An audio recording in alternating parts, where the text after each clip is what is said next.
Hello, everybody. Welcome back to another stream. We're leaving off directly, directly off of where we left off of last episode, or last stream, I guess I should say. Let's go ahead and go to sleep real quick because I really don't want to stream in the foggy, sort of rainy, dreary atmosphere. But yeah, welcome to the stream. Apologies for. Oh my gosh, look at Zach. Hello. Oh my gosh, he's a teen now. Hey, I'm good. How are you? Let's chat. Okay, nice. All right. So Zach is going up. That's good to know. Let's go ahead and head to sleep really quickly, just so we can make it daytime. But yeah, welcome everybody to the stream. Apologies for starting it a bit later today. I was spending time with some family, and then the time got away from me, and I was like, oh heck, shoot, it's time to stream. But yeah, welcome everybody. So, sort of like last episode, we're just gonna be spending this stream, just still sort of fixing up Autumn Helm. You know, it's still winter, but hopefully winter will be over soon because I really do not care for winter and Autumn Helm, to be honest. Let's start off with some cat.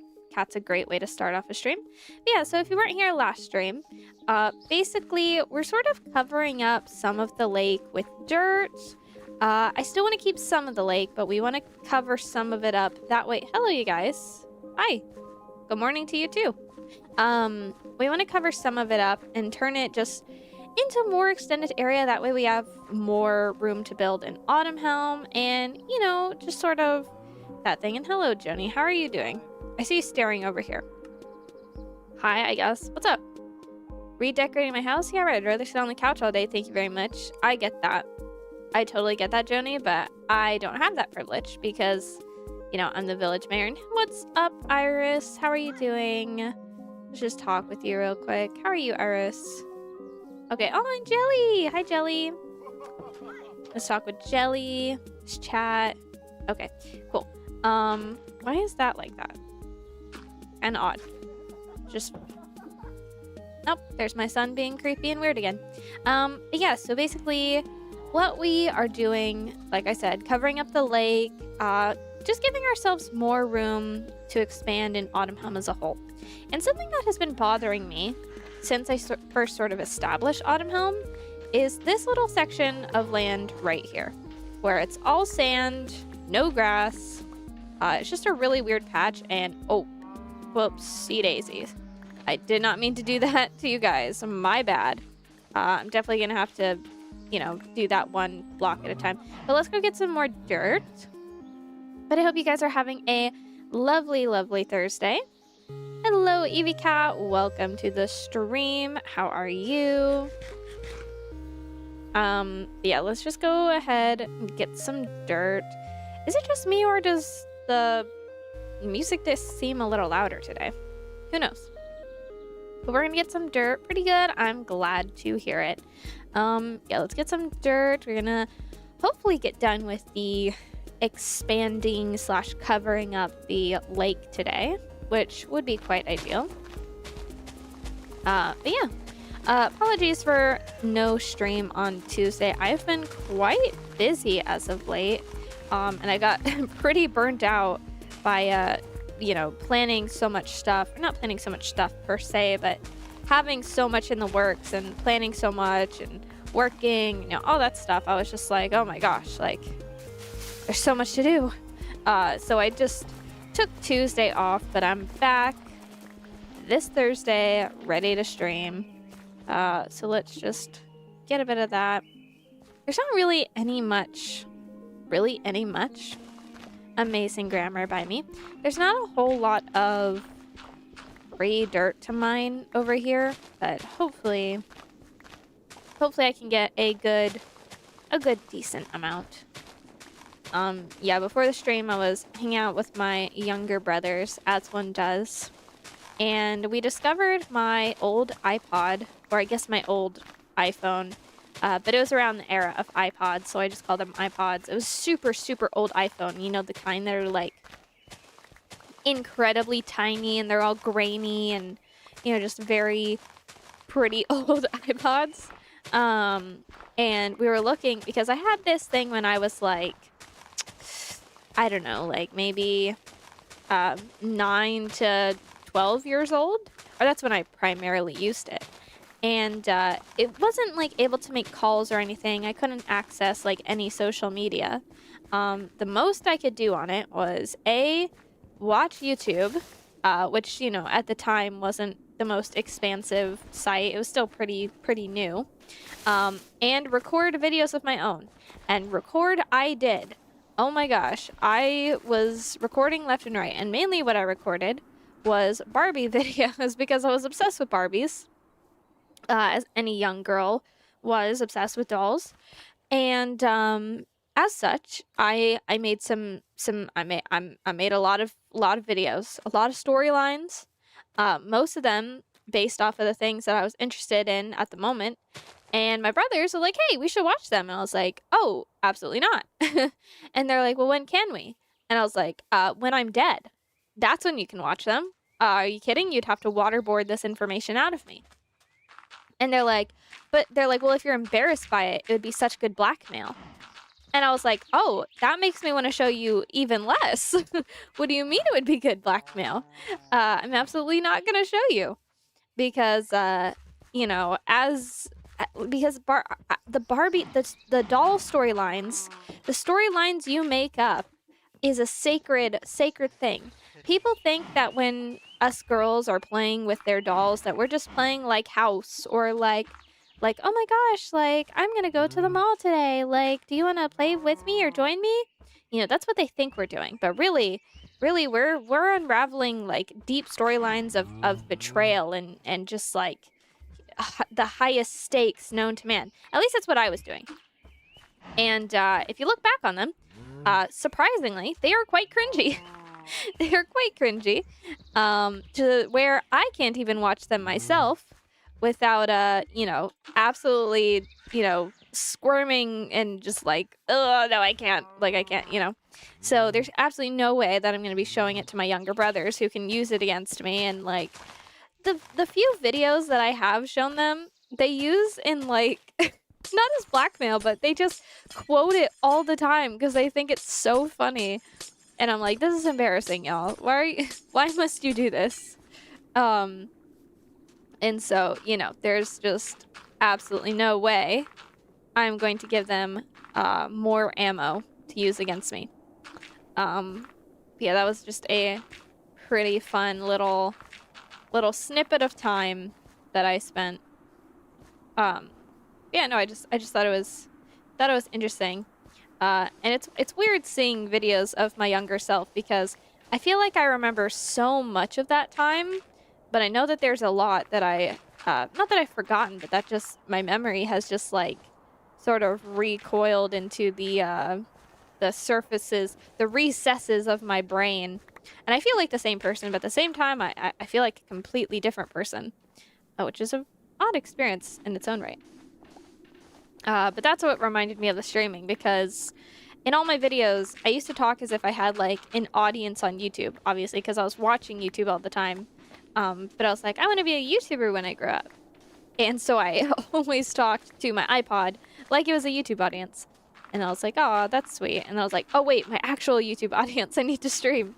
So yeah, that was pretty funny, pretty great. But yeah, anyway, so basically, I was trying to think over the week what I wanted to do with this free space of Autumn Helm, and I might. I don't know, it's hard to decide because part of me is like, do I add more residential districts or do I start adding like proper like shopping areas, you know, like places to trade and shop and places for like adventures to go if they need something. I actually think I'm going to keep this sand. I was going to put it as a bottom layer because look at how crowded this town square is, right? Like granted it's like there's some room, but it would be great to just have like a big market over here where everybody could trade and talk to each other without, you know, just absolutely slamming into each other and whatnot. So this might stay the more residential district over here. And I don't know, I might change things later on. But that's the basic plan for now. But anyway, yeah, things are going for sure. Let me see. I really need to. Where's baby Zach? Baby Zach is not so baby anymore. Let me see where he is. He is, last I checked, a teenager now. He's changed outfits, so it's a bit harder to track him down, but I'm sure if we hear his laugh, we'll know immediately where he is. Where is Zach? Zach. Zach, where is he? Zach. Oh goodness, he's probably like sneaking off somewhere. Hello, Joni. Zach? Is Zach around here anywhere? Oh, there he is. Yep, I knew it. I knew he was sneaking around. Bradley, are you keeping an eye on my son? Hello. Hello, Zach. How are you? The aroma of dinner beckons me home. Time to unleash my culinary prowess upon the humble ingredients. Are you cooking? All right. Apparently Zach is cooking at home, but yeah, he is a teenager now. He's growing up. Our little creepy baby is growing up. But anyway, so yeah. I'm gonna need more dirt. I really thought I grabbed enough, but I guess I'm gonna need more. So adorable. It is adorable. All my kids are growing up or dying, but we're gonna ignore that. Hello, welcome to the stream. I still at some point need to defeat the Grim Reaper so I can revive my kids. And I've been in sort of like a moral dilemma on whether or not I revive, not Slobodon. Slobodon's still alive. What's his name? Oh, I hate that I'm forgetting his name. One of the first villagers that lived in my village, Ruzika's husband. Oh my gosh, how do I not remember his name? But you guys know who I'm talking about. I've been trying to decide whether or not I revive him. Because of course I want to revive my kids, but, you know, the other villager lived for quite a long while. The only reason why I think I would want to revive him is because he died to a glitch, not to, like, natural causes. So I've been sort of like, do I revive him? Do I not? I'm not exactly sure what to do there, but, you know. Moral dilemmas and such. But anyway. Yeah, I hope you guys are having a fantastic Thursday. It's been a pretty chill Thursday for me, not gonna lie. I took a pretty chill day yesterday. I recorded a few videos this past week, and I was gonna edit them yesterday, but I was like, you know what? Let me just go ahead and chill because I, for the first time ever, joined Art Fight, which is pretty fun. I'd heard about it before, but I really wasn't sure what it was. And then upon learning from a friend of mine, I was like, oh, wait, actually that might, like, sound fun. Because, over the years I've gotten more, like, I want to say in the past... Hello, welcome. Over the past, like, year... I've gotten, hello, Poisonous Smile, welcome to the stream. Over the past year or two, I've gotten way more confident in my art, and for a long time I wasn't. Like, I could tell I was improving, but I was like, I'm just not at the level I want to be at. Like, I'm never going to be good at, like, this art thing. I'm never going to be good enough.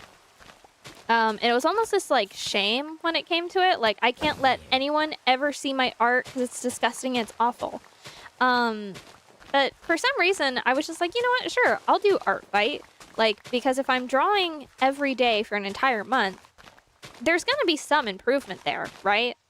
But it's funny how with drawing so many, like, characters and, you know, responding to attacks and, you know, doing this sort of thing, I've, like, improved on my art so much. And I actually looking at my art more, usually, when you look at your art longer, you actually, like, you tend to... I used to hate it more the longer I looked at it. But now the longer I look at it, I'm like, wait a minute, why was I so hard on myself before? Like, am I the best artist in the world? No. But, like, I definitely am not terrible, you know? And I don't know. I really like my art. I'm like, I think this is good. And it's like, I can look at the parts of my art where I'm like, I can see that this needs blah, blah, blah. I can see this part needs improvement, but I can acknowledge that without saying like, wow, this is awful, you know? Hey, do you know? Like in general? No. No. Yeah, no, it's Art Fight has been really fun and I'm really enjoying it. And I know it literally only started it only just started because July just started, but I'm like it's gonna be over too soon. But you know, now I know for next year so that I can improve more by next year, and yeah, I can do that. Because I think the fun part about Art Fight, right, is you're not just drawing your own characters. I mean, you can draw your own characters, but mainly you're drawing other people's characters, and that kind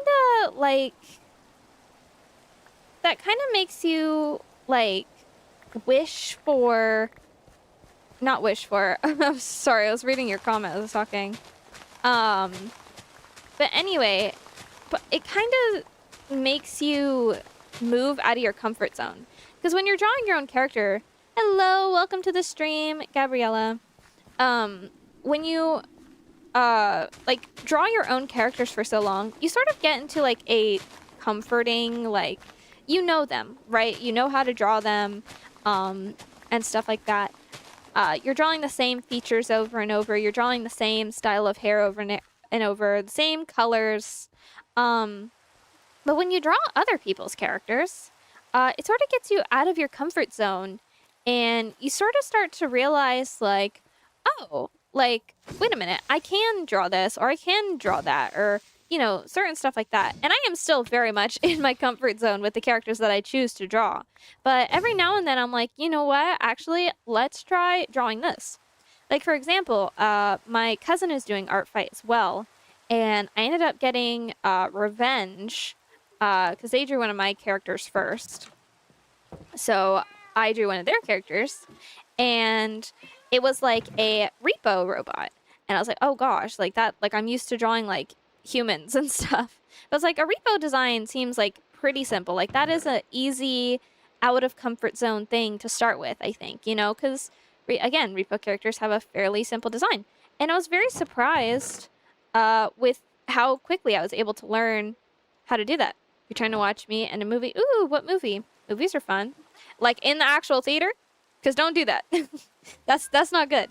But if it's at home, that's fine. Why can't I pick up my daughter? Go upstairs, Jelly. Jelly. Upstairs. Upstairs, girl. There you go. But let's go ahead and go to sleep. Did everyone make it home? Zach is home. Iris is not home. Uh-oh. Where's Iris? She's not dead because I haven't gotten a letter. But where is she? Iris? Uh-oh.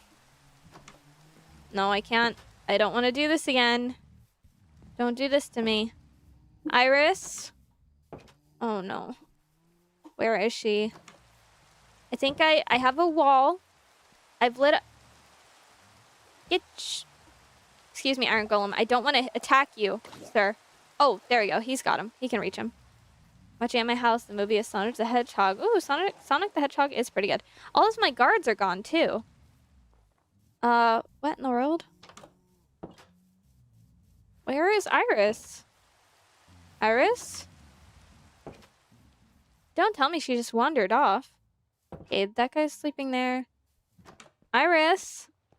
Oh no, she's starting to worry me. Did she go to sleep in the inn? That wouldn't make sense. Oh, gosh. There's another cultist here. Bobanon, go home. Hi there. Don't tell me you're trading... Okay, good. He's not trading children. What in the world, dude? I don't want cultists in my town. Is there... Iris? Are you in here? No. Wait, Iris? No, that's Stylani. Why is she sleeping there? Okay, well, Stylani, let me bring you home. Because this is not where you sleep. I don't know why you chose to sleep there. Where's Iris? Is she sneaking off to go see someone? Where's Stylani? Okay, come here. Where in the world is she? Iris is in bed at my house. Well, that was the first place I checked, so I don't think she's there. But it's possible that she could have passed me on the way in. Or maybe she just took a... What in the world? Maybe she just took a different route that I didn't notice. Move freely. Move freely. Alright, y'all get in bed. What are you doing? No, follow me. Your bed is right here. Come over here, Stylani. Look, this is your bed. Right there. Location's home. Alright, move freely. Alright, go. Maybe Iris went home.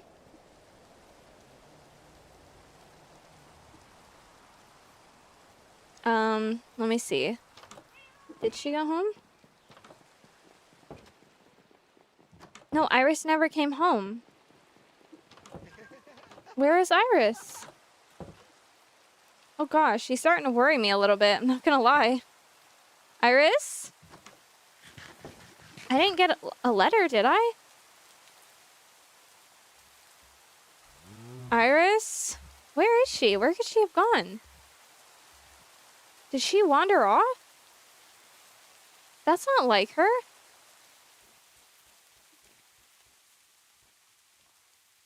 Iris? Oh no. Don't tell me she's in the mines or something. Where is my daughter?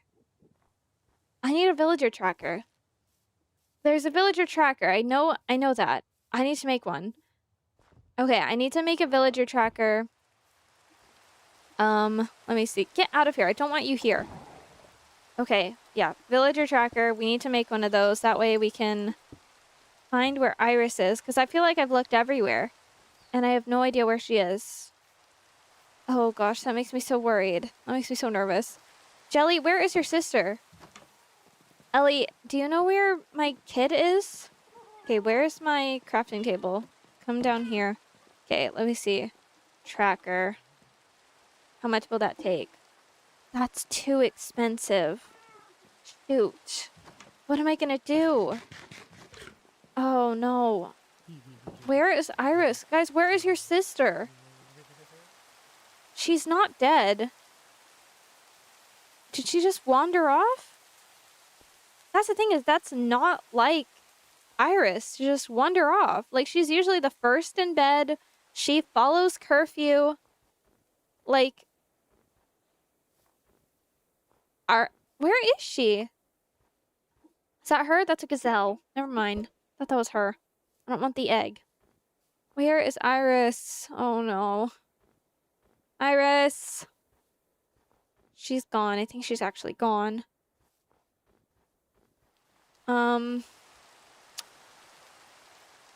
Wait! Iris! What are you doing? Oh my god! I did not see you! Iris, what are you doing? You had me worried! I'm good. How are you? Oh, okay, let me hug you. Come here. You scared me. I didn't mean to do that. I'll hug you again. Follow me. Gosh, you scared me, Iris. You know we don't wander outside the wall. It's there for a reason. Okay, well, now that we found you, come over here. Jelly, I found her. You don't need to worry. Where is she? Did she wander off again? Iris!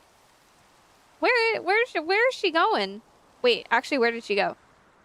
Why does she keep disappearing on me? Iris, what are you doing? Here, I'm gonna pick you up. I don't... Come on. We're coming over here. Good grief, Iris. Over here scaring me.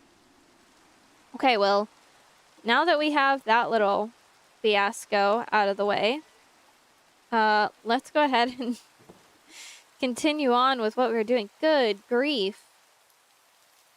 I can't believe she scared me like that. What was she even doing over there? Usually she doesn't do that. She's usually like the first in bed to like... I don't know. Okay, but anyway. Stylani and Rati have born a baby! Oh my gosh, I forgot. I turned the birth rate up to 100%. I really need to start working on these houses. Okay. I'll finish up this little patch, and then I will make them a house. I gotta make them a bigger house. It's gotta be a little bit bigger. Okay. Boy or girl? I'm unsure. Usually when it gives that announcement, usually it means that they're gonna be like born as actual baby the next day. So in the morning, we'll go look for it and see whether or not they had a boy or girl.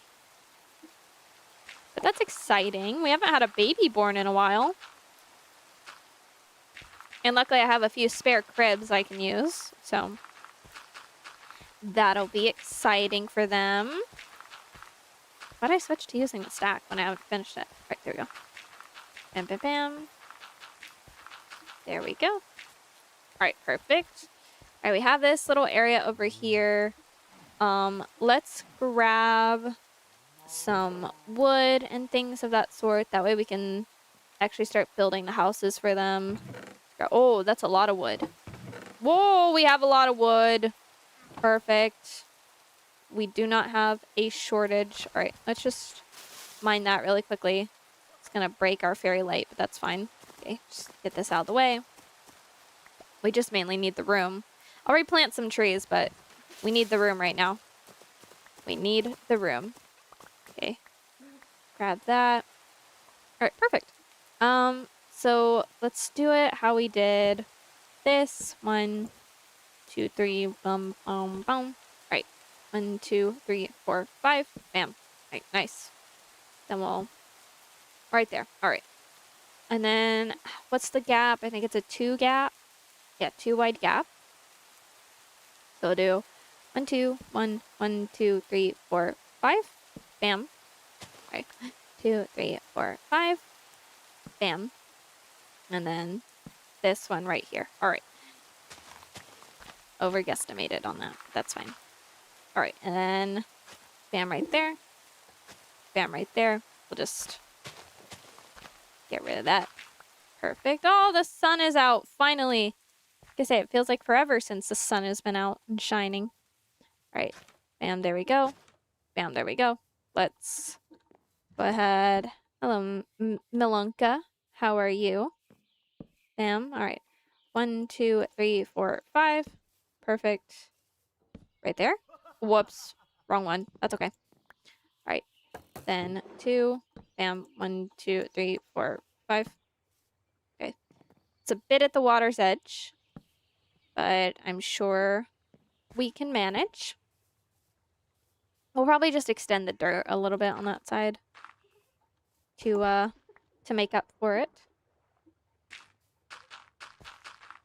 There we go. Yeah, that could work. Yeah.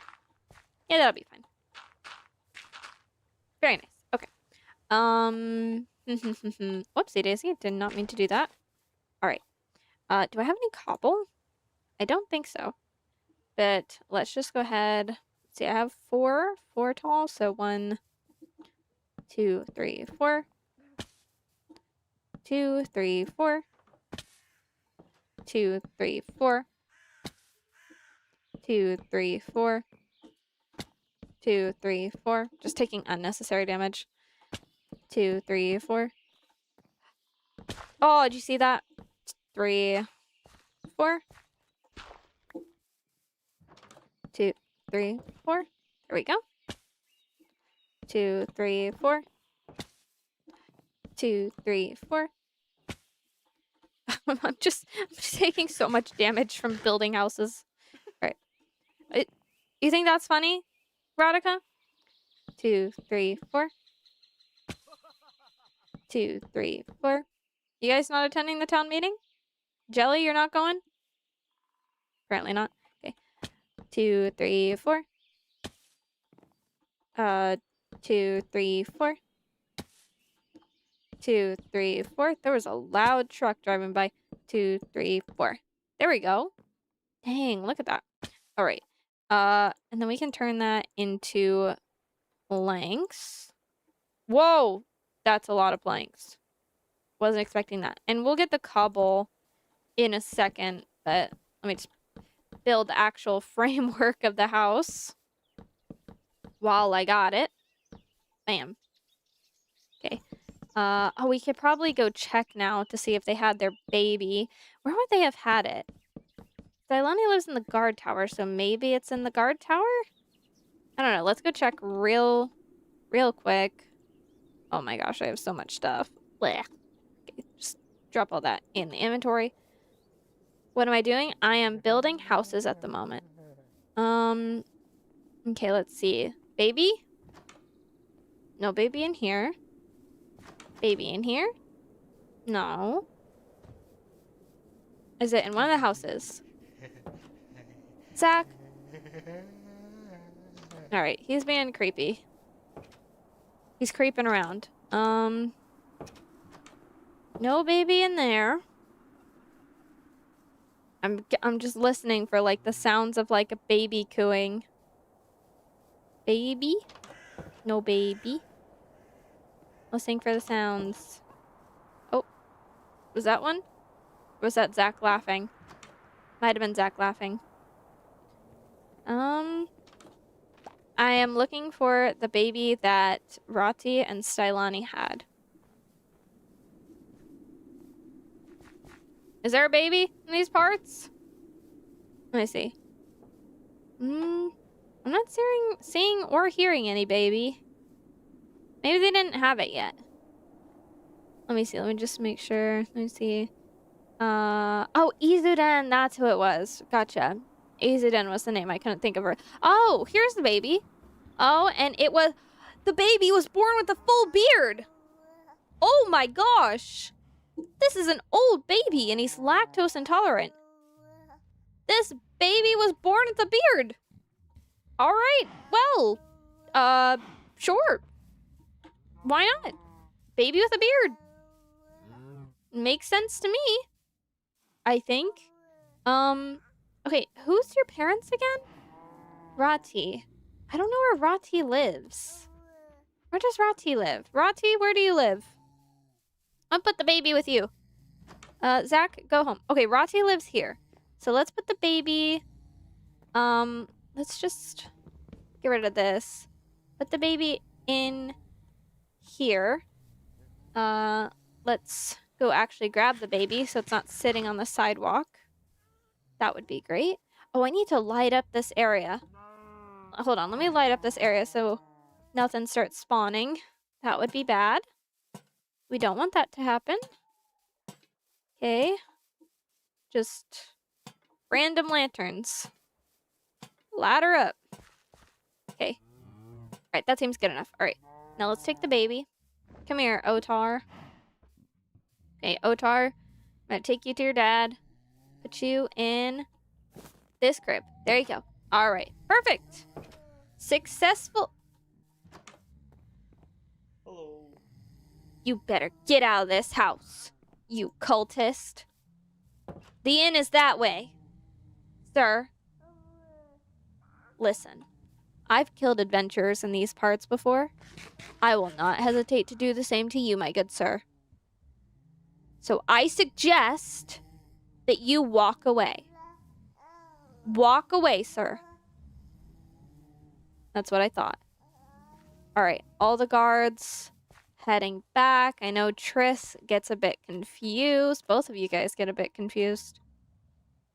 Do I just make you guys like a stair? No, I won't make you a staircase right now. Alright, follow me. Follow me. Remember, you guys, the staircase is this way. Hey, I showed you where the inn was, Zurab. I showed you where it was. Don't make me bring out my scythe. Alright. Hey, you guys. Just... These are your houses. No, Triss. That's not your bed. Triss, this is your bed. Right here, remember? The red one? That one right there. Remember, Triss. There you go. Alright. Where is that cultist? He didn't go back into... Oh, I just shut these. He didn't go back into any of these houses, did he? Yes, he did! Sir. I'm gonna throw him in the pit.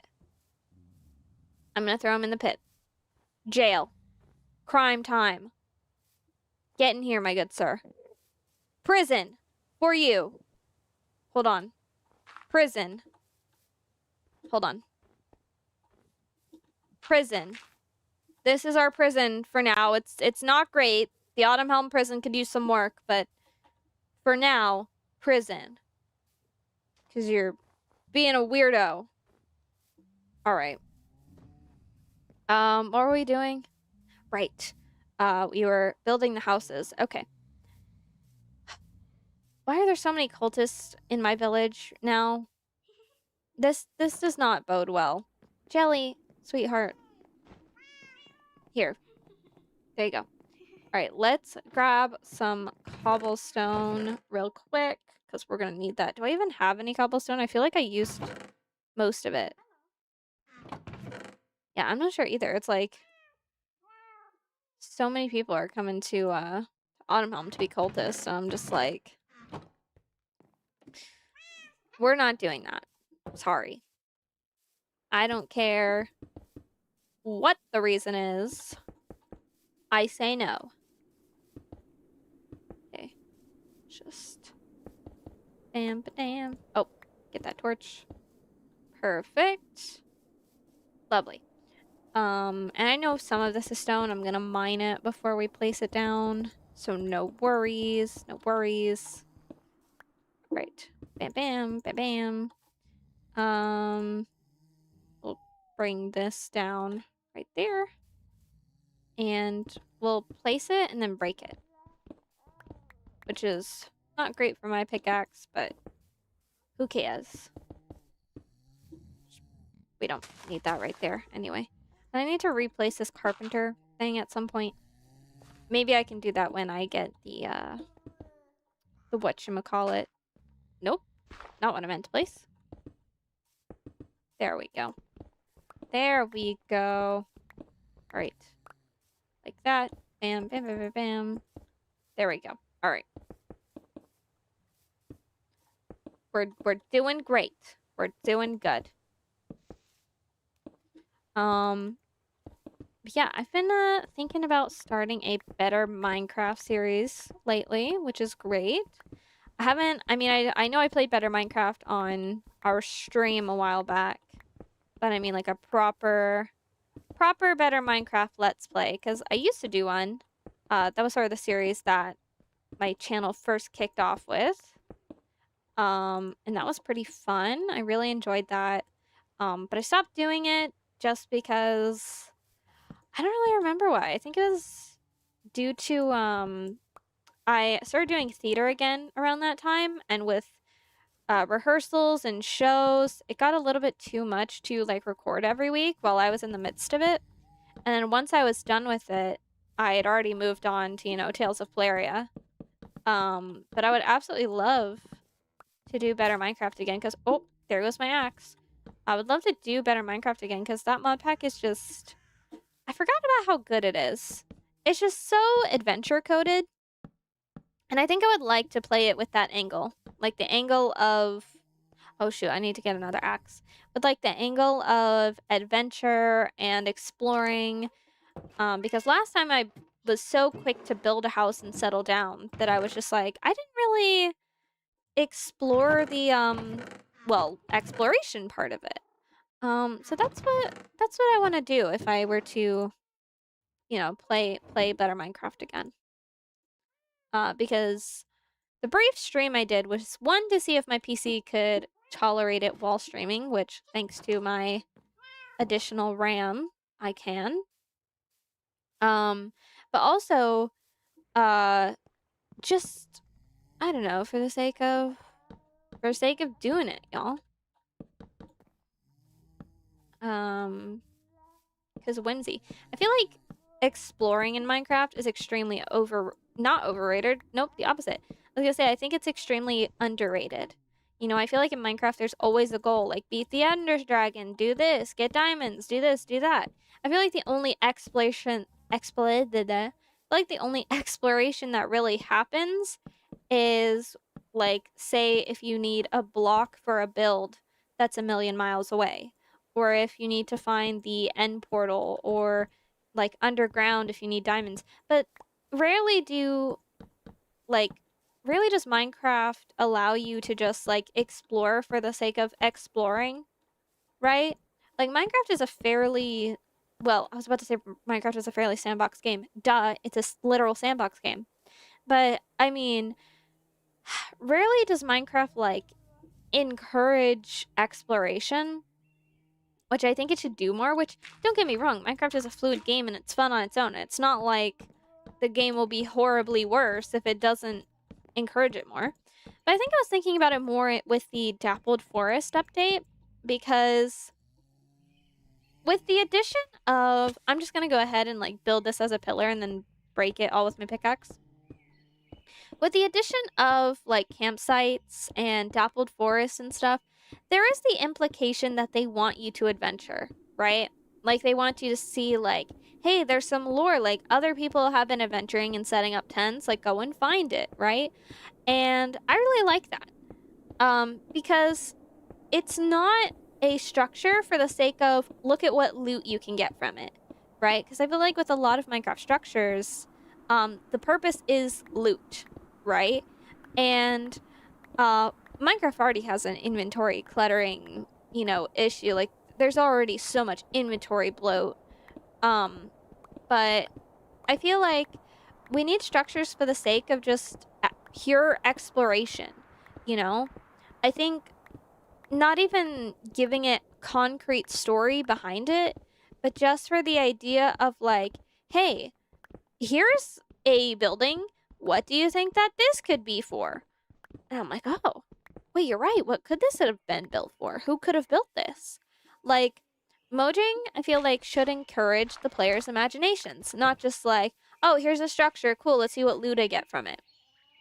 Like, Minecraft is when you first begin it, it's a survival game, but it also is very much an exploration game. And I feel like, I don't know, most of the mods that I add to Minecraft most of the time is structure mods and exploration ones because I love a world that has a story. I love a world that tells its own story. And I don't know, I feel like that should be encouraged more in the Minecraft space.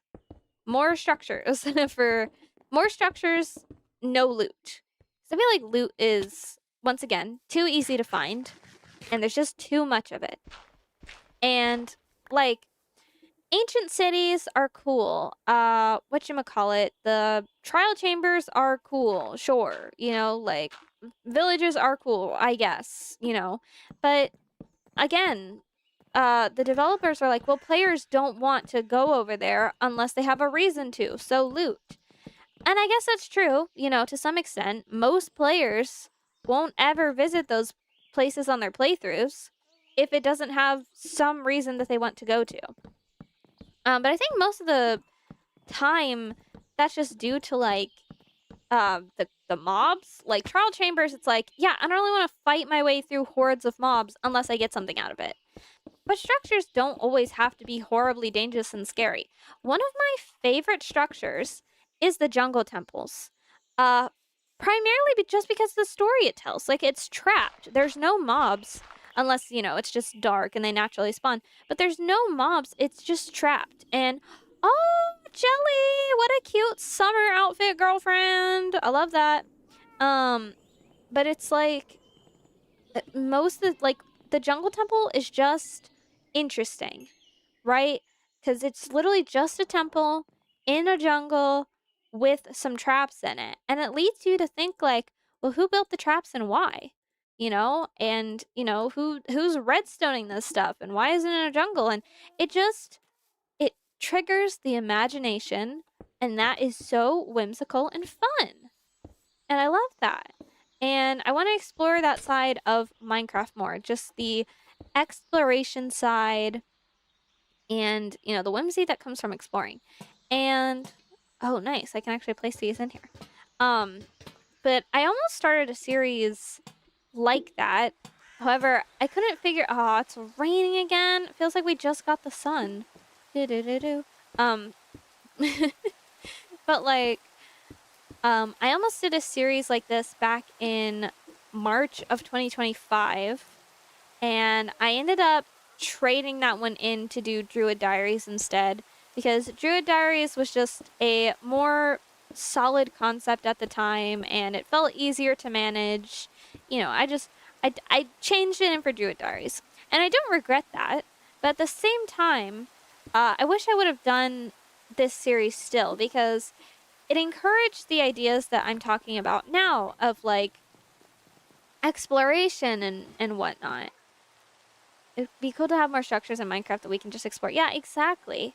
The series I did was almost like, from the perspective, it was like half roleplay, half survival. From the perspective of like an alien, not an alien per se, but someone from a different planet, and pretending Minecraft was a planet and exploring it like a new world, and really just, again, encouraging those, you know, Minecraft is an exploration game sort of ideals. And I ended up not doing that, but a series that did it way better than my concept a few months later. I don't remember I think it's called. Oh shoot, I don't remember which one, but it was made by the creator Isabox, or Isabox. Isabox. I don't really know how to pronounce. My bad. But it was like basically the same concept, but done so much better. And I was like, wow, this is like exactly. I love that series, because I was like, and it's a completed series, by the way. It's pretty good.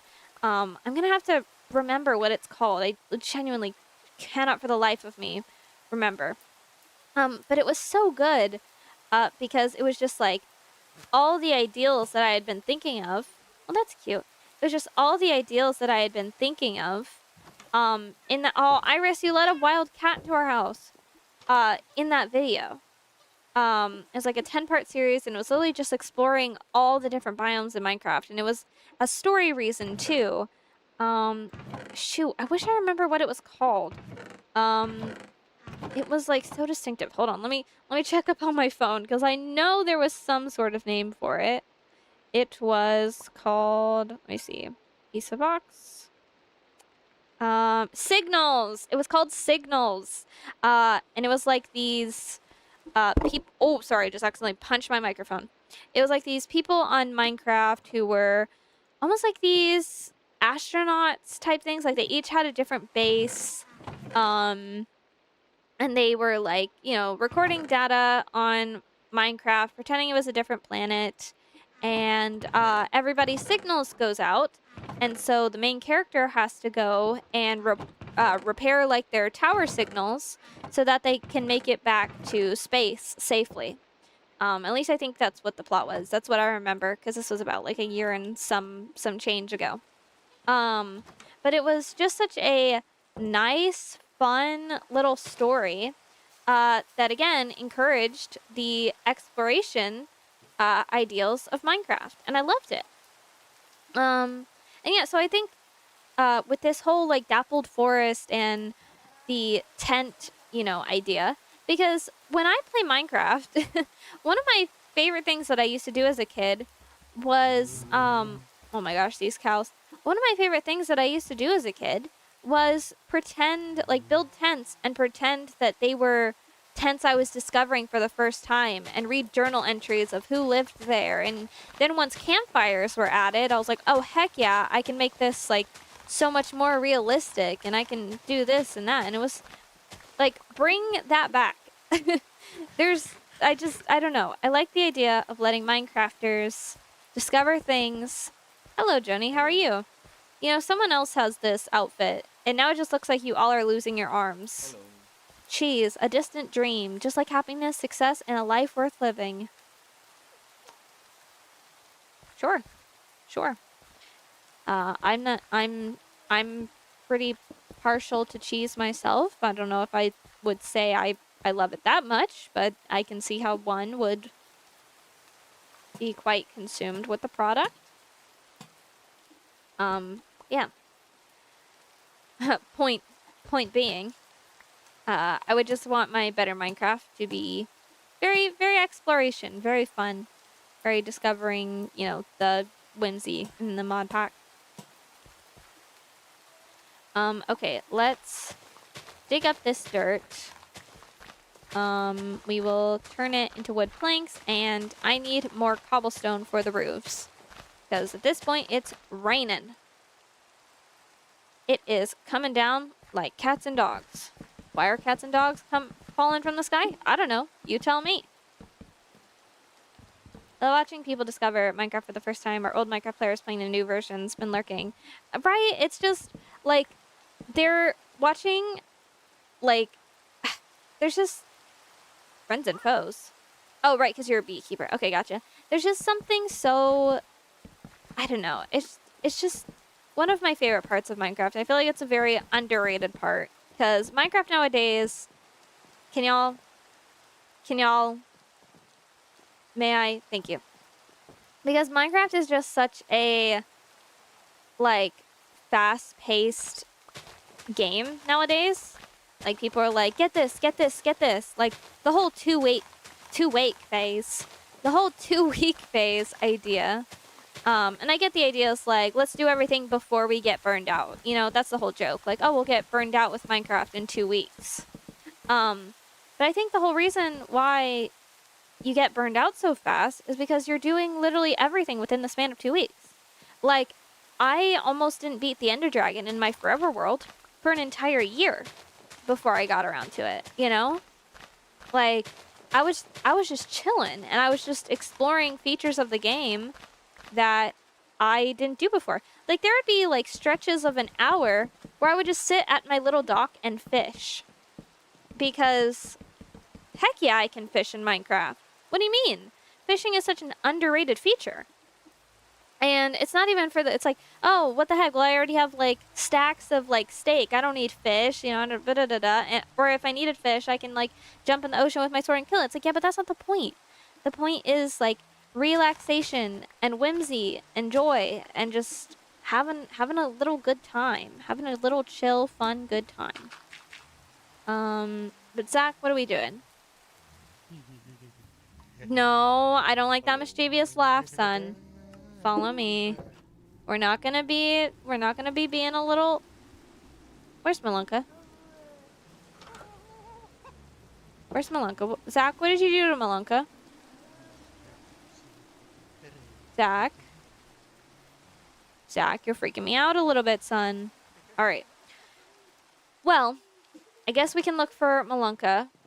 Come in here, Zach. Jelly is standing on the kitchen, as usual. Go upstairs, please. Jelly, upstairs.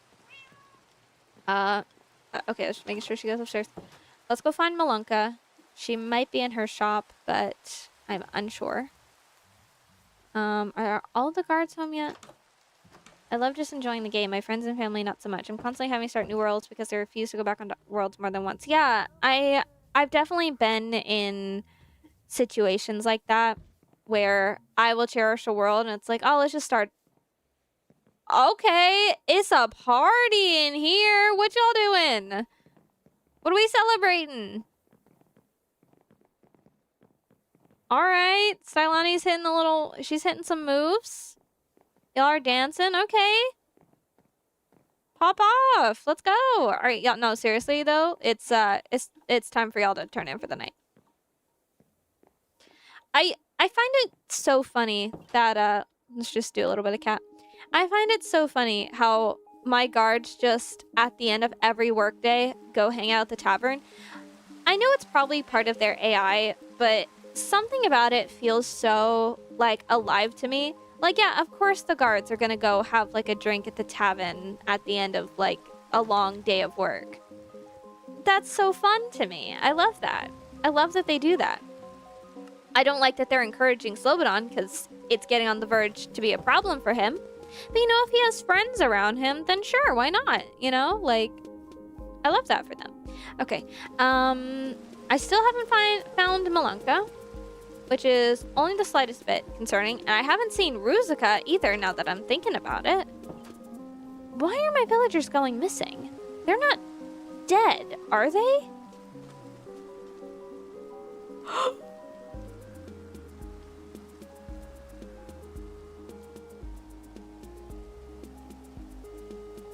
How did this happen? How did this happen? No. This is the worst. This is the worst. This is the worst. The Grim Reaper is going to be Grim Reaped. I am tired of this. How do they keep dying?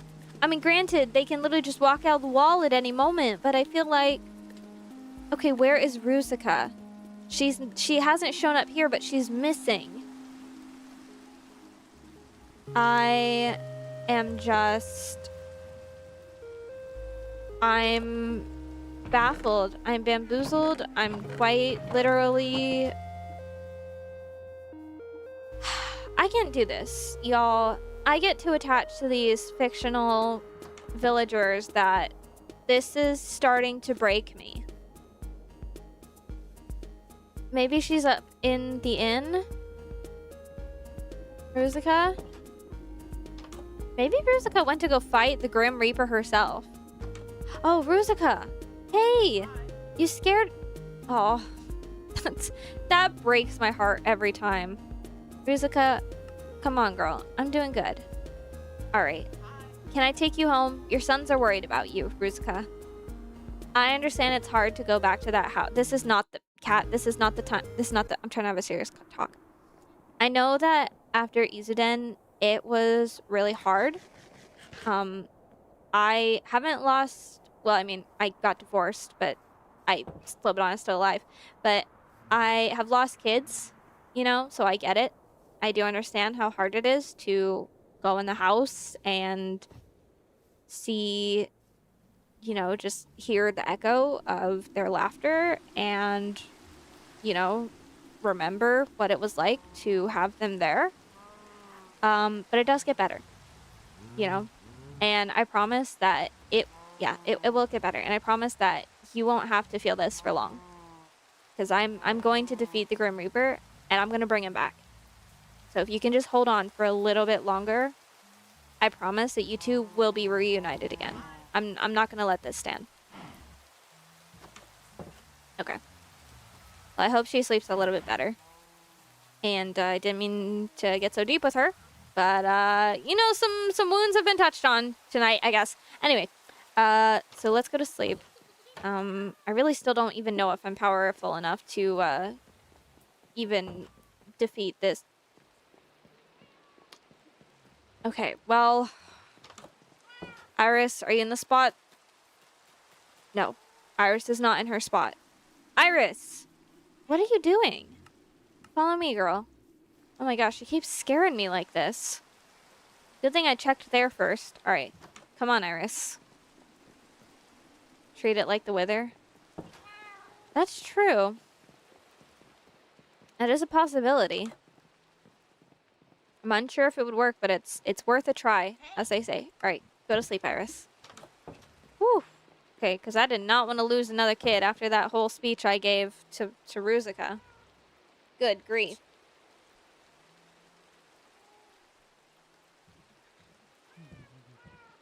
There we go. Forgot to take some water.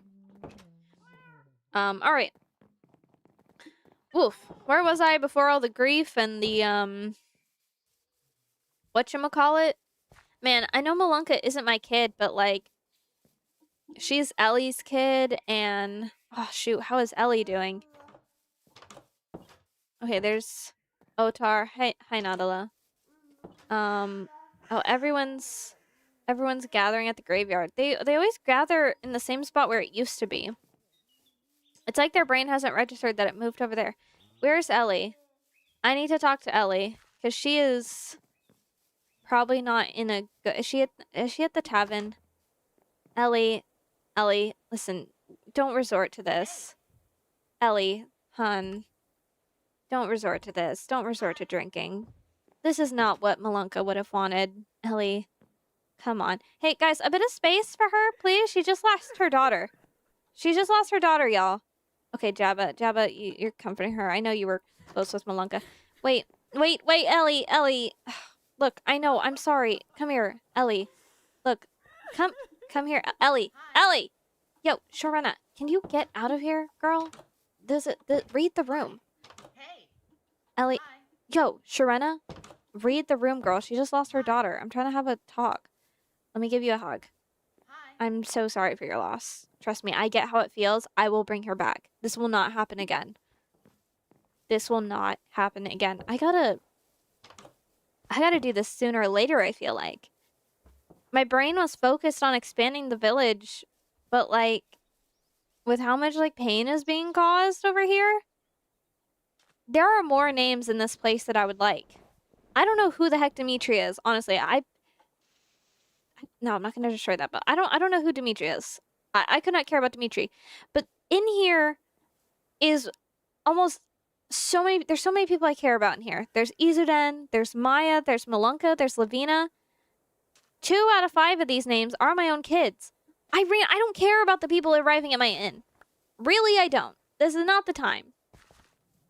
Unless they've heard that the mayor of this town is gonna go on a quest to find a... Oh wait, Irina, you're so cute. Look at you. Alright. Let's take it one day at a time. Zach is running around causing trouble. I don't know what's going on. But I gotta find out how they're dying. Alright. Part of me... I can't be reckless. Part of me really wants to go and just defeat the Grim Reaper right now. But I know I can't do that right now. I know that I have to wait. But the emotional side of me wants to just like... Oh, right. I need to get cobblestone. The emotional side of me wants to just like charge over there and just like get the staff of life already. Because seeing my villagers seeing my villagers hurt is it's not fun. It's not fun. I just want to restore everyone back their loved ones. And you know, make sure this never happens again. But anyway, on to more important things. See, where is the mine? The mine is over here somewhere. Not there, that's jail. Oh, the cultist disappeared. I guess he left. Oh right, it's over the wall. So I guess I gotta break through. Yeah, I'll just break through real quick. Nobody walk out. That would be bad. Alright. Just down here. Oh my gosh. You are a skeleton. I thought you were one of my villagers, I'm not gonna lie. Why are there so many zombies down here? Good grief. Get out of here. Alright. It's so weird. I wish I knew where this was happening. Oh, I'm not picking any of this up. Woof. Look at my inventory. This is a problem. Okay, hold on. Let me check my blueprint. See, dang, look at the... Oh, wait, why are the prison and... I need to stand within a building?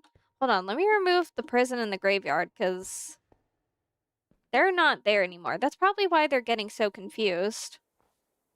Or at least the prison isn't there anymore. That's where the graveyard is, but the prison isn't. We don't even have a prison anymore. Why did we... Alright. Hold on. Let's stand over here. Remove building. Remove building. Ah, I see. I need to remove the one that was over here. Because it still confuses it. I getcha. Alright, it was like, what? Right here? Right? Remove building? Yeah, okay. Cool, so now... Gotcha. So now it says the graveyard or... Yep. Okay, I getcha. Because I was gonna say, that was confusing me for a long while. Like, why is it saying... So now if I say, add room, building too small, well, remove building? No, it's right. Okay, cool. Good to know. Right. Cobblestone? I didn't get, like, any cobblestone. Right, I keep getting distracted. Oh my gosh. My brain is just going positively wild today, y'all. This is why I don't like, winter and autumn home. Just something about it. Ooh, took a considerable amount of damage from that. feel like it's because the lake always turns to ice, and then it's just like, don't like it. All right.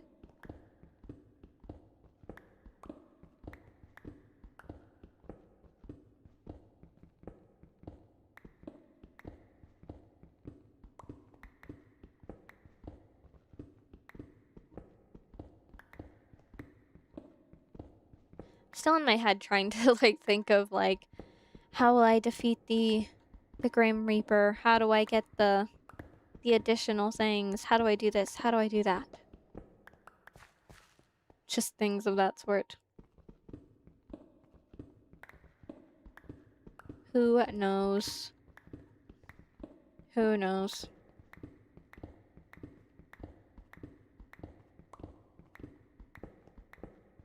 So funny, because I was watching some Minecraft videos the other day, some smaller creators like myself, and I left a comment because I really liked, you know, the house that one of them had built. I was like, oh, I really like the house. And one of you guys actually ended up finding me on that comment, and it was so funny because I felt like a teacher in school. Like, you know, when you pass in the hallway and you recognize like one of your teachers from your other classes and you're like, oh, Miss So-and-so. And they give like that teacher wave, you know, the like open fist, closed fist, like hand motion. I was like, I wish I could do that. Like, I felt like a teacher in the hall being recognized by another student from a different period of mine. Like, it's pretty fun. I was like, I wish I could have like a GIF of that waving emoji in YouTube comments. It was funny because I was like, I kind of forget that like I watch the same content that I produce. So it's very likely that I'll run into some of my audience at different people's channel. But yeah, it's like I was like, how do I respond? Again, once I think lived on the bench outside our center. Oh gosh, like lived on the bench?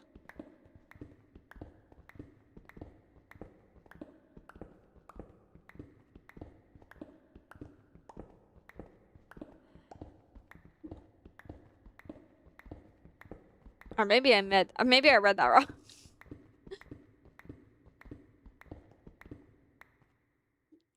Oh.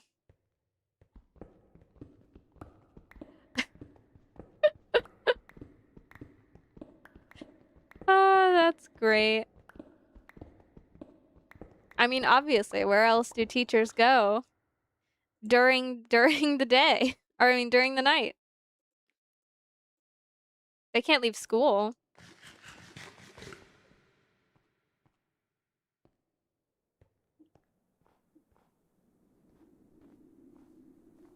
Ah, that makes sense.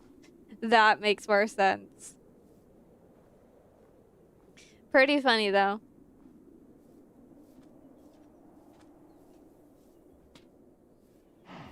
Oh, I see. Yeah, now they're gathering near the actual graveyard. All right.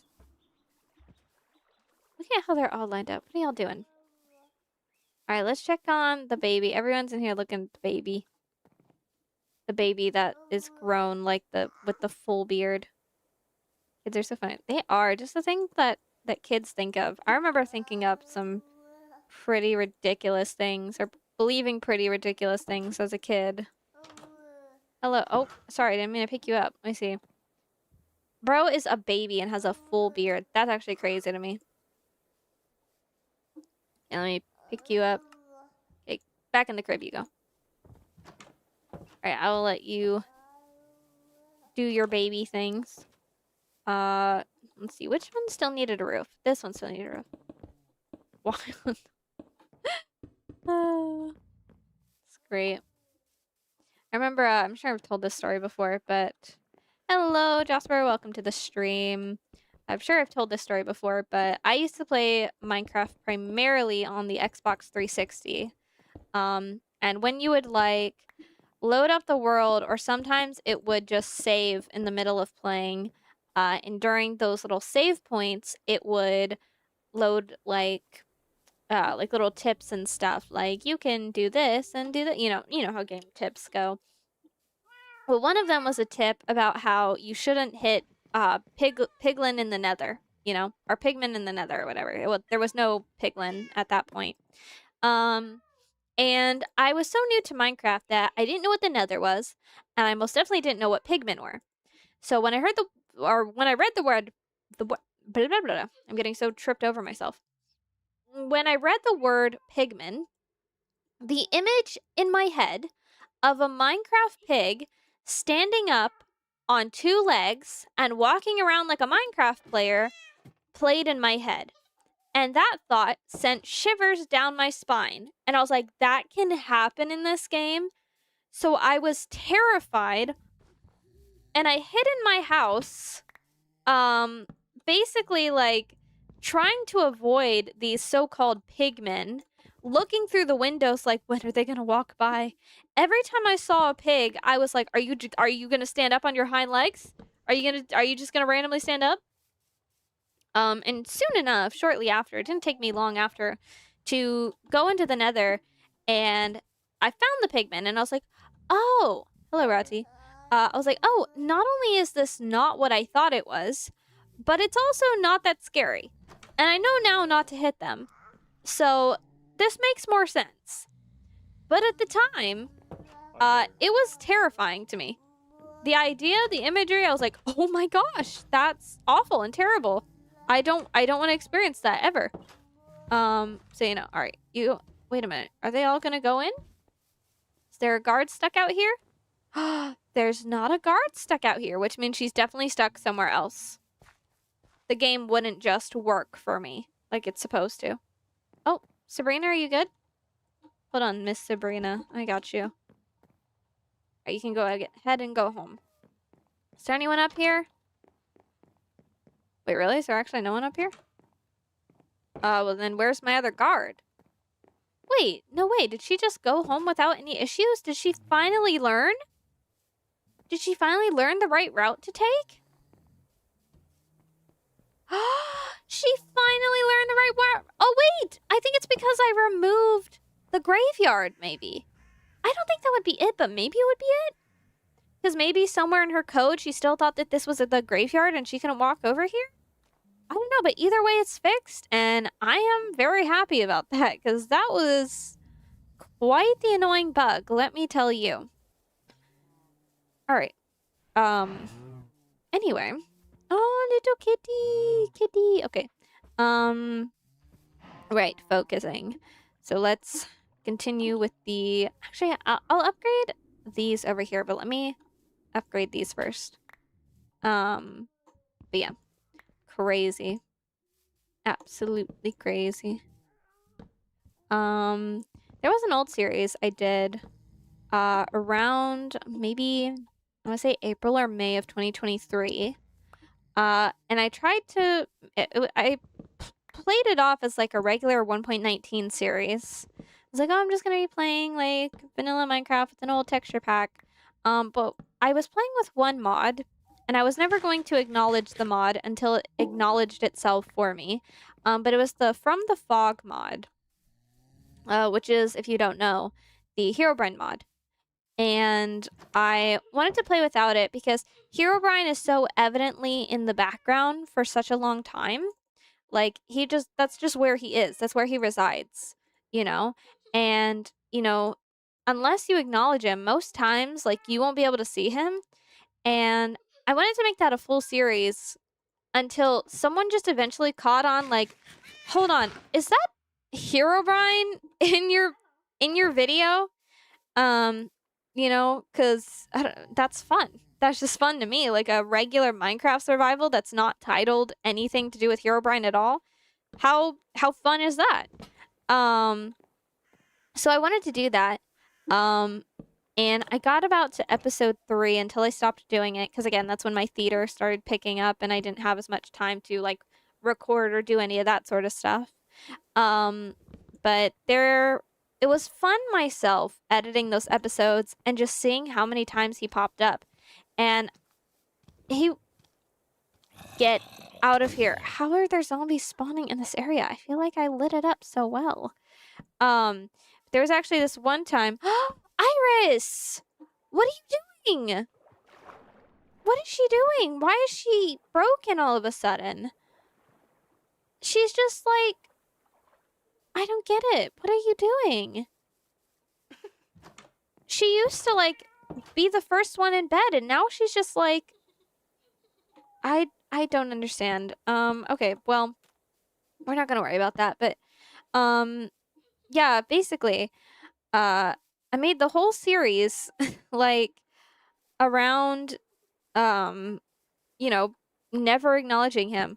And in one episode, I realized he was actually in the background of the thumbnail, like the screenshot I took for the thumbnail, and I was like, oh shoot, that wasn't even intentional, but it makes it so much creepier, and you could barely tell. But if you like really just like zoomed in on it, and I guess we're looking for it, then you could notice it. Um, yeah, it's funny how many of those like little things I could put in the background without anyone. Zach has grown into an adult. Let's go. Well, since Zach has grown into an adult, and apparently it's become a trend of mine to adopt kids. Actually, I'll let him sleep through the night by Zoom sleeping through the night myself. But I'm gonna move Zach into one of our free houses, which might be a mistake because apparently every time I move one of my kids into their own house, they end up dying. Zach, don't bother your sister, please. All right, follow me. But yeah, so it was a fun series to do. And it was fun to, you know, be like, when are they gonna notice? What are they gonna notice? And you know, I thought that was pretty fun. Okay, let's put him in this house because there's no one in this house at the moment. So come in here, Mr. Zach. Hello. All right, this is your home now. There you go. All right. Very nice. All right, so we can get these houses done, and hopefully then we can, you know, expand the wall, because I don't like the fact that people are not only dying more, but they're just sneaking off, and that's scaring me. It's doing me a scare. Okay. Yeah, I've considered doing another series like that, but I just don't really see it working. But, you know, the idea slash concept was fun while I had it in mind. Yeah, let's do these. Oh, I completely forgot about those as well. Everybody's checking out the new houses like, this is nice. It's the exact same layout, y'all. It's no different from the ones you have. I need more stairs. Is there... I'll just go to the crafting table at my house. I really need that crafting table upgrade for my backpack. Let me actually see if I can do that. Craft. Oh, baby. How do I craft a baby? Let's see. Craft.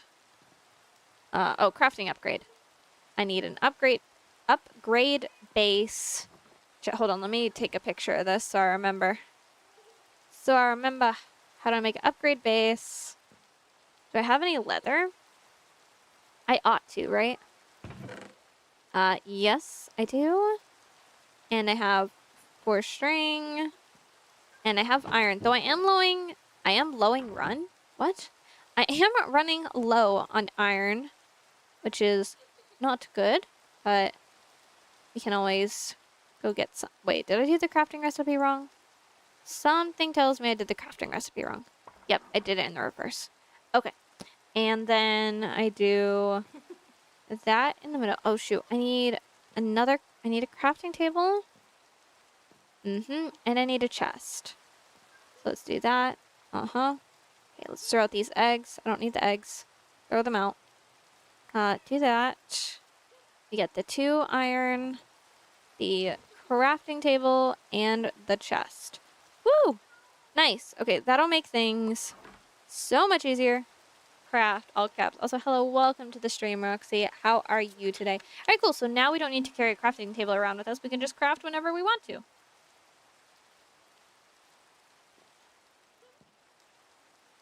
That is awesome. Ah, shoot. I had a free crafting table right here. I could have used that, but that's fine. Okay, nice. Jukebox. Heck yeah. Alright, let's see. What do we need to do now? Right, we need to do... Oh, hello, Zach. Zach is still coming to hang out. He has his own place now, but I'm fine. How about you? I'm doing pretty well. Thank you for asking. Stairs.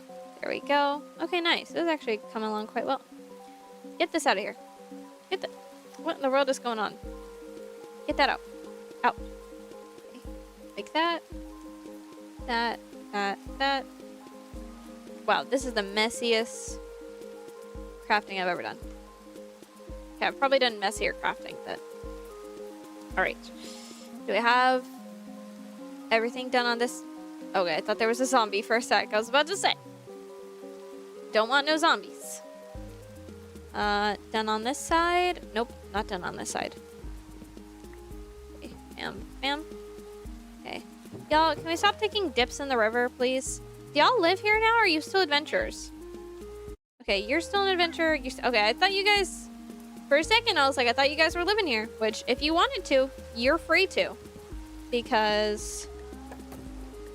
Are you old enough to get out of your crib now? No, you're still a baby. You're just a very big baby with a beard. So, forgive me if it's hard to tell how grown you are. Okay, do that. Let's do this. Just make it look a little bit nicer. Make the houses look nicer than they actually are. These are really cool houses. Thank you. They're practically the same, you know, whatchamacallit, blueprint that I used for over here. But,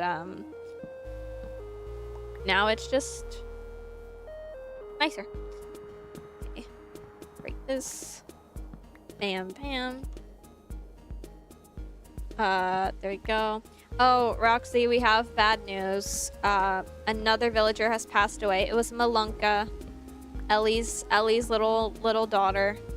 And we had to comfort Ellie, but we are very determined to make sure it never happens again. So we're looking forward to a Grim Reaper death pretty soon. Pretty soon. There we go. Bam. Bam. Bam. Why do I feel like I hear... I was gonna say, I feel like I hear Zach, like, whispering just in the darkness. Like, I can't see him, but I can hear him. And that's all the more creepier, somehow. Okay. Whoopsie daisy, I did not mean to put it there. I'm not sure. Actually, I'm not sure how she died. Just... I noticed her missing in her bed, and I went to go find her. Because Iris was missing earlier, but she wasn't dead. So I was like, oh, maybe she's wandering around somewhere. Nope. Found her at the graveyard. I'm not sure how she died. I'm not sure how any of these villagers have been dying. Especially since we have the wall now, and it's fairly well lit up. But, yeah, they just keep dying, and it's very tragic and very sad. And I'm gonna have to kill the Grim Reaper to prevent it. Because this is not okay. By any means. So. Oh my gosh, I'm so glad no villagers were near me, because I did not want to have to swing on anyone. That would have been bad. Okay, let's see. Oh, speaking of, funny story. So, the other day, I ordered some food via mobile delivery. It was just some Subway, you know, a simple sandwich, eat fresh, you know, not sponsored. But, you know, I just wanted a nice little sandwich. So I went ahead and I ordered it. And when my food got there, as one does, I headed down the stairs. Oopsie daisy, I didn't mean to... Zach, stop being a weirdo and laughing around everywhere. But as one does, I was like, okay, you know what? Like, let me go ahead and... I'm gonna have to change your outfit, sir, because someone else is already wearing this outfit. I keep getting distracted. No, but golly, Zach. But I was like, I'm gonna have to go downstairs, you know, grab some food, you know, the like. Uh, and I guess I was quite quiet when I went downstairs to get my food because I opened the door as soon as I turned back to get in the house. My dad was standing up because, you know, you can see the front door directly from the living room. My dad was standing up and he's like, "Oh my gosh, I was ready to swing on you. I thought you were an intruder." I was like, "Nope, just me." And he's like, "When did you come down here? You were so quiet." I was like, "I don't know, just like the last 30 seconds to grab my food." So apparently I am as quiet as a mouse when I move around my house. All right, let's see. Zach, you gotta stop creeping out the locals. It's starting to get concerning. Okay, there we go. We're gonna need beds for these houses. We need one more door. Let's see. One more door. There we go. It made 3, but that's fine.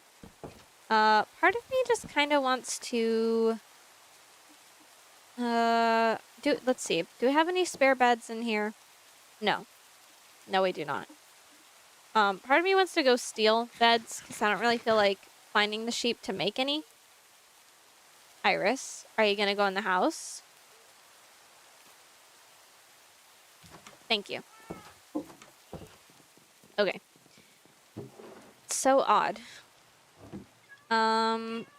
Okay, let's see. What am I doing? Let's throw the iron in there, that in there. I was grabbing something. Oh, beds. I was looking for beds. Okay. So I feel like I brought a few back. Okay, I have one. Is that all? I think I only have one. Scare my coworkers from being quiet. I'm also 5'9", and everyone is at least average height. They flinch and jump very frequently, and I feel so bad. Oh my gosh, that's great. Yeah, no, that's funny because I'm not usually known for like being quiet. A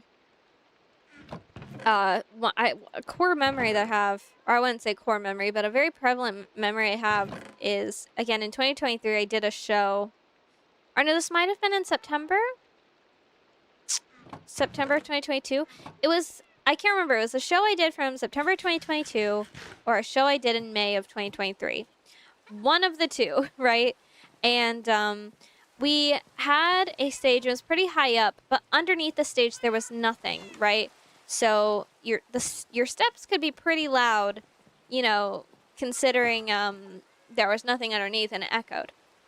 Well, I don't remember exactly what I was doing. I guess it was the way I walked around, or, you know, or no, maybe it was even earlier. I don't remember. It could have been one of 3 shows that I did. But I had the same director for all 3 shows. And at one point, she was giving notes, like at the end of Tech Week or something like that. And she goes, "Llama," she's like, "you're doing great," you know, like compliment sandwich. And she's like, "But for such a small girl, you walk so loudly." She's like, "You're just stomping around that stage." And I was like, my bad. My bad. I'm sorry. And I guess part of me internalized it because, like, from now, from now on, like, since I was walking on that stage, I make a conscious effort to, like, walk quietly around the stage. Because I remember that so vividly. But yeah, that is just a little memory I have. Let me go ahead and turn this into dye. That way I can just, you know, not only color the beds, but... Oh, Kitty. Hi, Kitty. What are you doing? Okay. Bro is exploring. What are we doing here? Why are we swimming? Y'all. Why are we having a little swimming time? Can you follow me? You follow me. Hi there. And you follow me. You guys are all married? Hi there. Yeah, you guys are all married. That's crazy. Okay, I don't know why that's crazy, but... Alright, follow me over here, please. Over here, you guys. Over here, please. Out of the water. So you're looking at me, but you're still swimming in the water. Which... Am I gonna have to pick you up out of the water? Don't make me do it. Hey. I didn't... Hey! What do you mean, hey? I told you to get out of the water. You didn't listen. Them's the rules. Them is the rules. Let me make sure nobody died in the middle of the night. Hello, Milu. Oh, no, I have bad news for you. I have bad news. Maybe they want a beach. Maybe they do want a beach. Maybe I gotta make them a beach, but I have bad news. Just go ahead and look right there. I can't deliver the news again. You're just gonna have to... Hey, Zach. Now is not the time.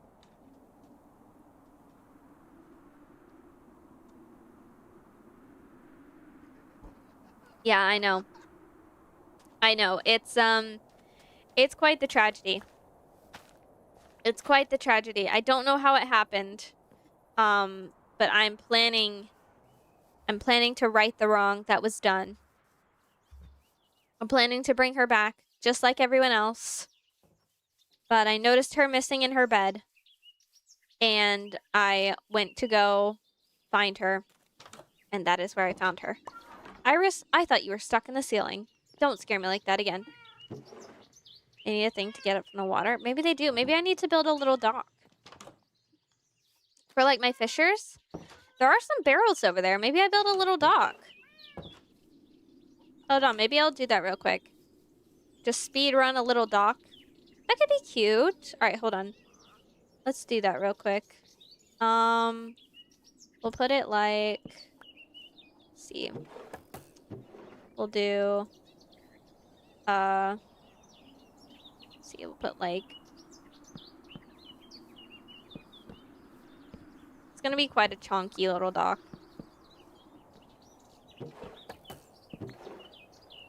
We'll make some slabs. Oopsie daisy. There we go. All right. Then we'll just... Is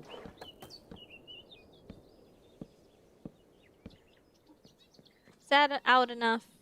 Yeah, I think that's out enough. Then we'll adjust it a little bit more. Oopsie daisy. Here, we'll... Oh, what did I just hit? I don't think I hit anything.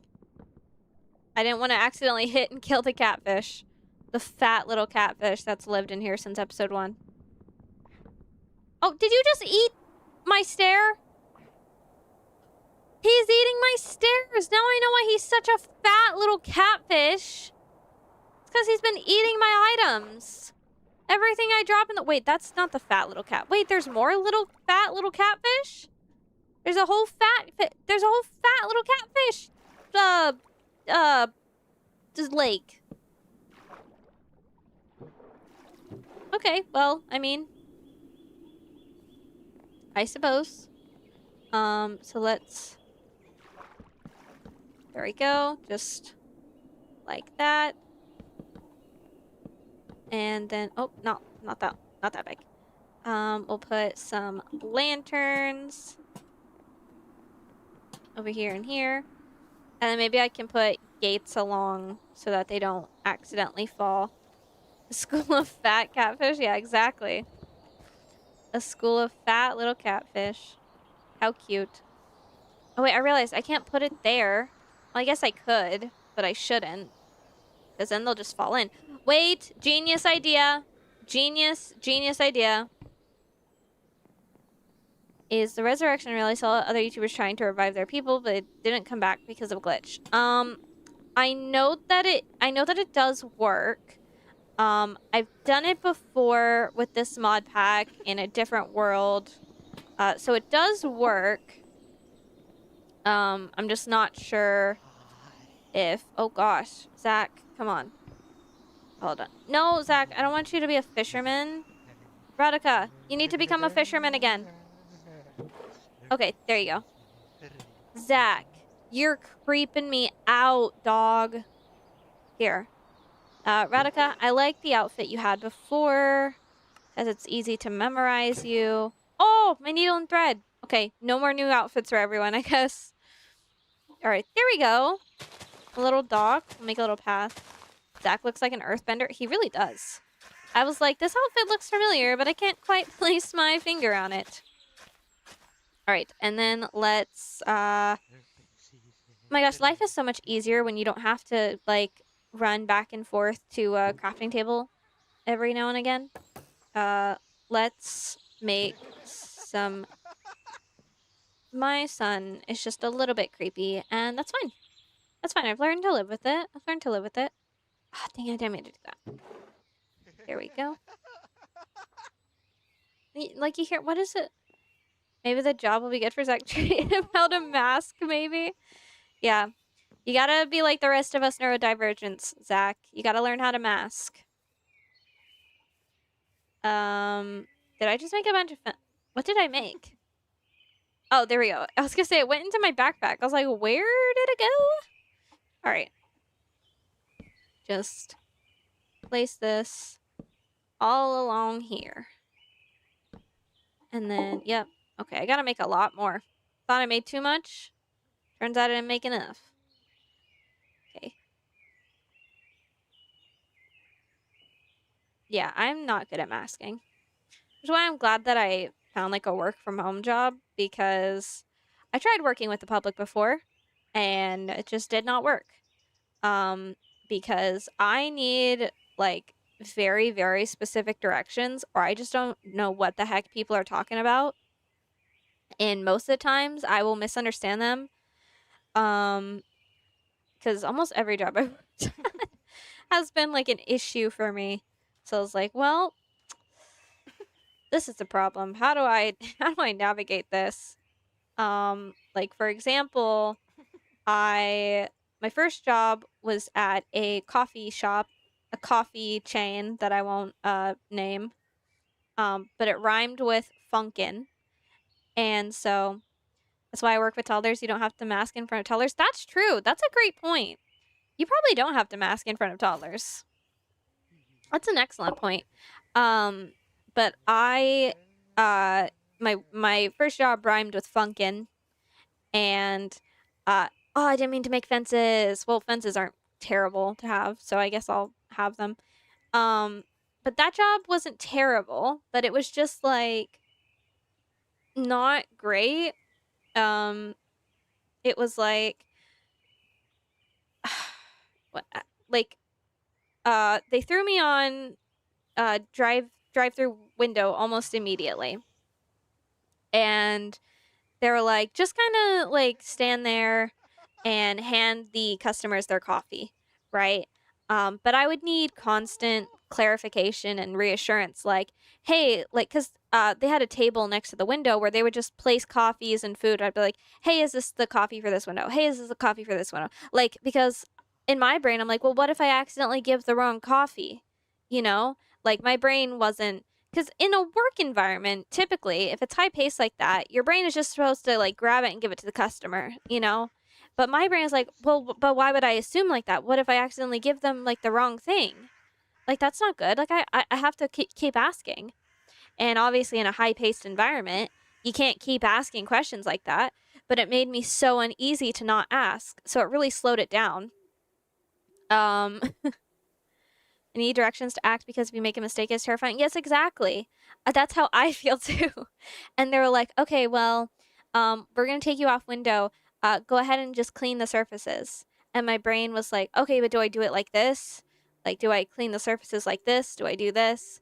And for a long time, uh, people told me that I was having weaponized incompetence. And I was like, oh, shoot, like, am I actually doing that? I don't mean to.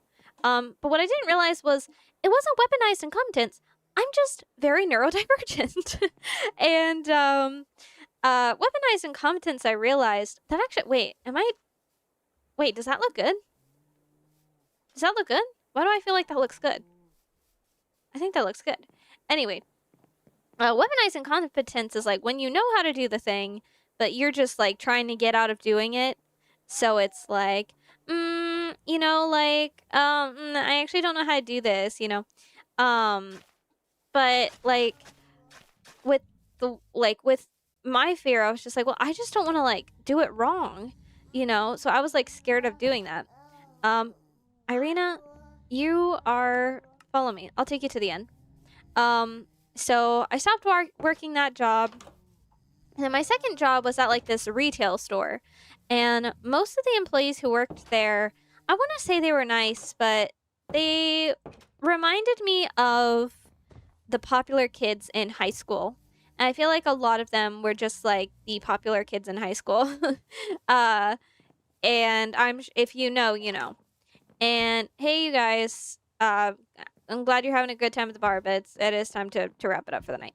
Um, but like, um, Hey, I would try to do things at the register. Like they put me on the register and I wasn't trained with the POS system at my last job because I didn't stay there long enough to. I was like, okay, maybe I'm just too young because I started that job at 16. Like as soon as I turned 16. No, yeah, as soon as I turned 16 was when I started my coffee job, right? And I was like, oh, maybe I'm just too young for this, I was like, maybe it's just an age thing. Maybe I'm too young to do it. So I think it was a year later when I was 17. I was like, okay, now I'm old enough. Now I can do, that stuff. So they tried to train me on the POS system. I didn't understand it. And they're like, okay, we'll handle the POS. You just whoopsie daisy. I accidentally, what the heck? Accidentally tabbed out. They're like, we'll handle the POS system. You just handle the whatchamacallit, the like social part of it, like checking out customers, asking how their day was, stuff like that. And what they wanted me to do at this retail store was, how most stores they ask you for a phone number, like, oh hey, do you have a phone number with us? That way you can get rewards points, blah blah blah, and people can say yes or no, and you sign them up depending. Um, but most of the time, what they wanted me to do was ask them for their phone number and sign them up for the rewards program when you check them out. And part of me was like, I should do this so I don't get in trouble. But the other part of me was like, I don't want to sign people up for stuff that they don't want. You know?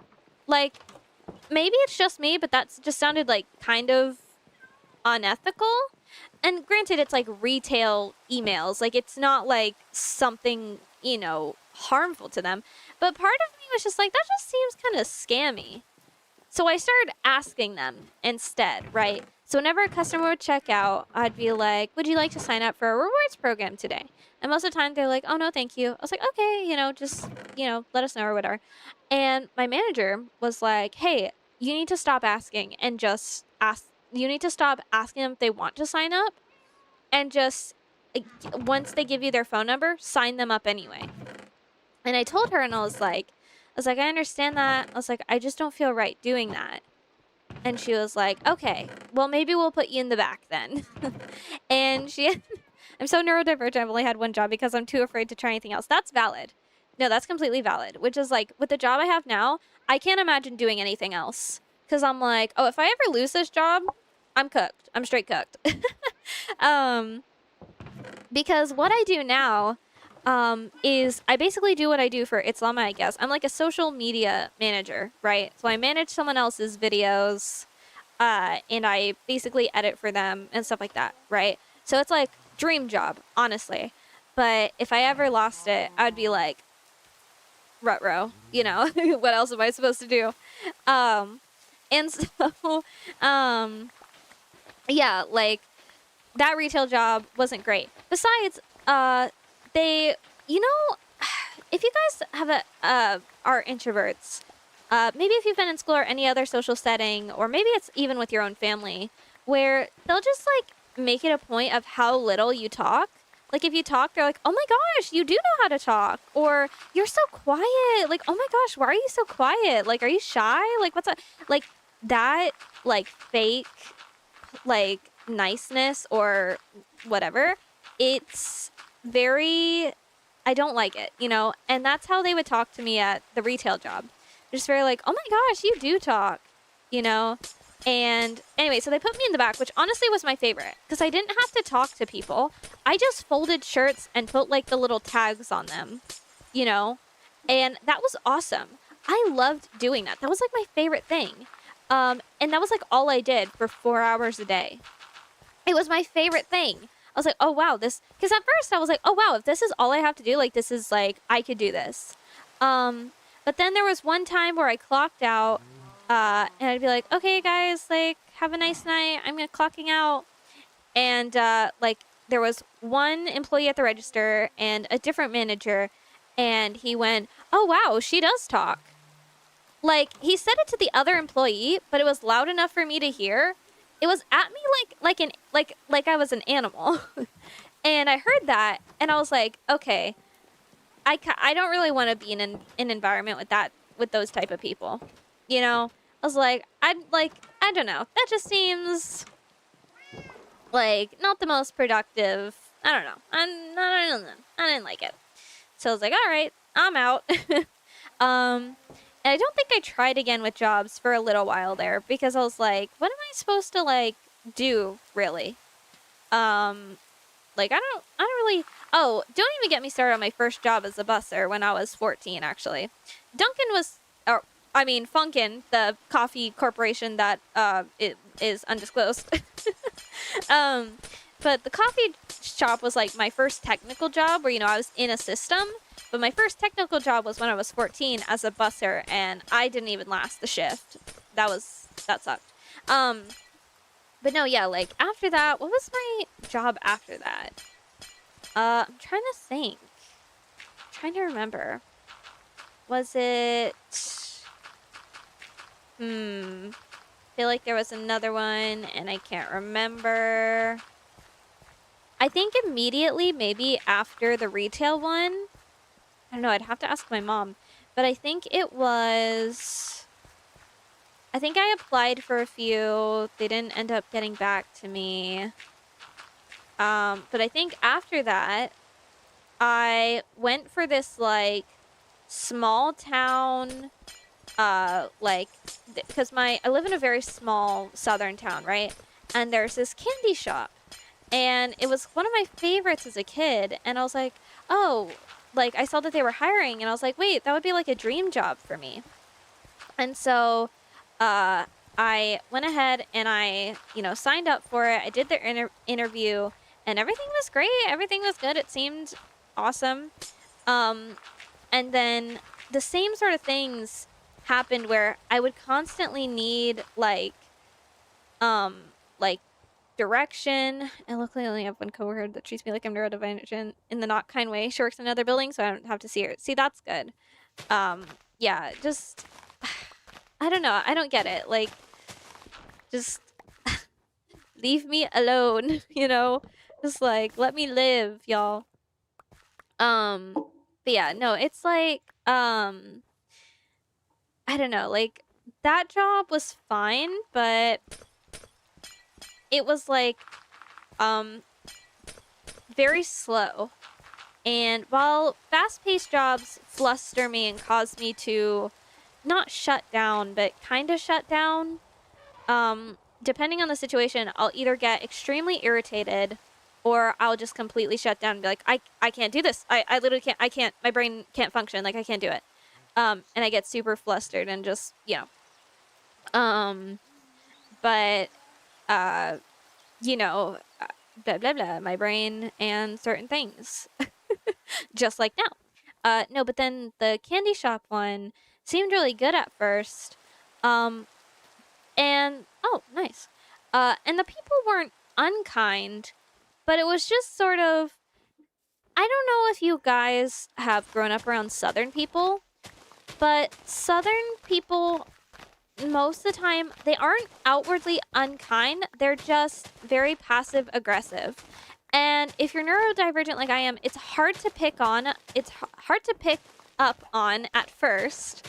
But once you like live around it for a certain amount of time, then you start to realize like, oh, this isn't like the way that they mean it, you know? And, you know, the store was run by very Southern people.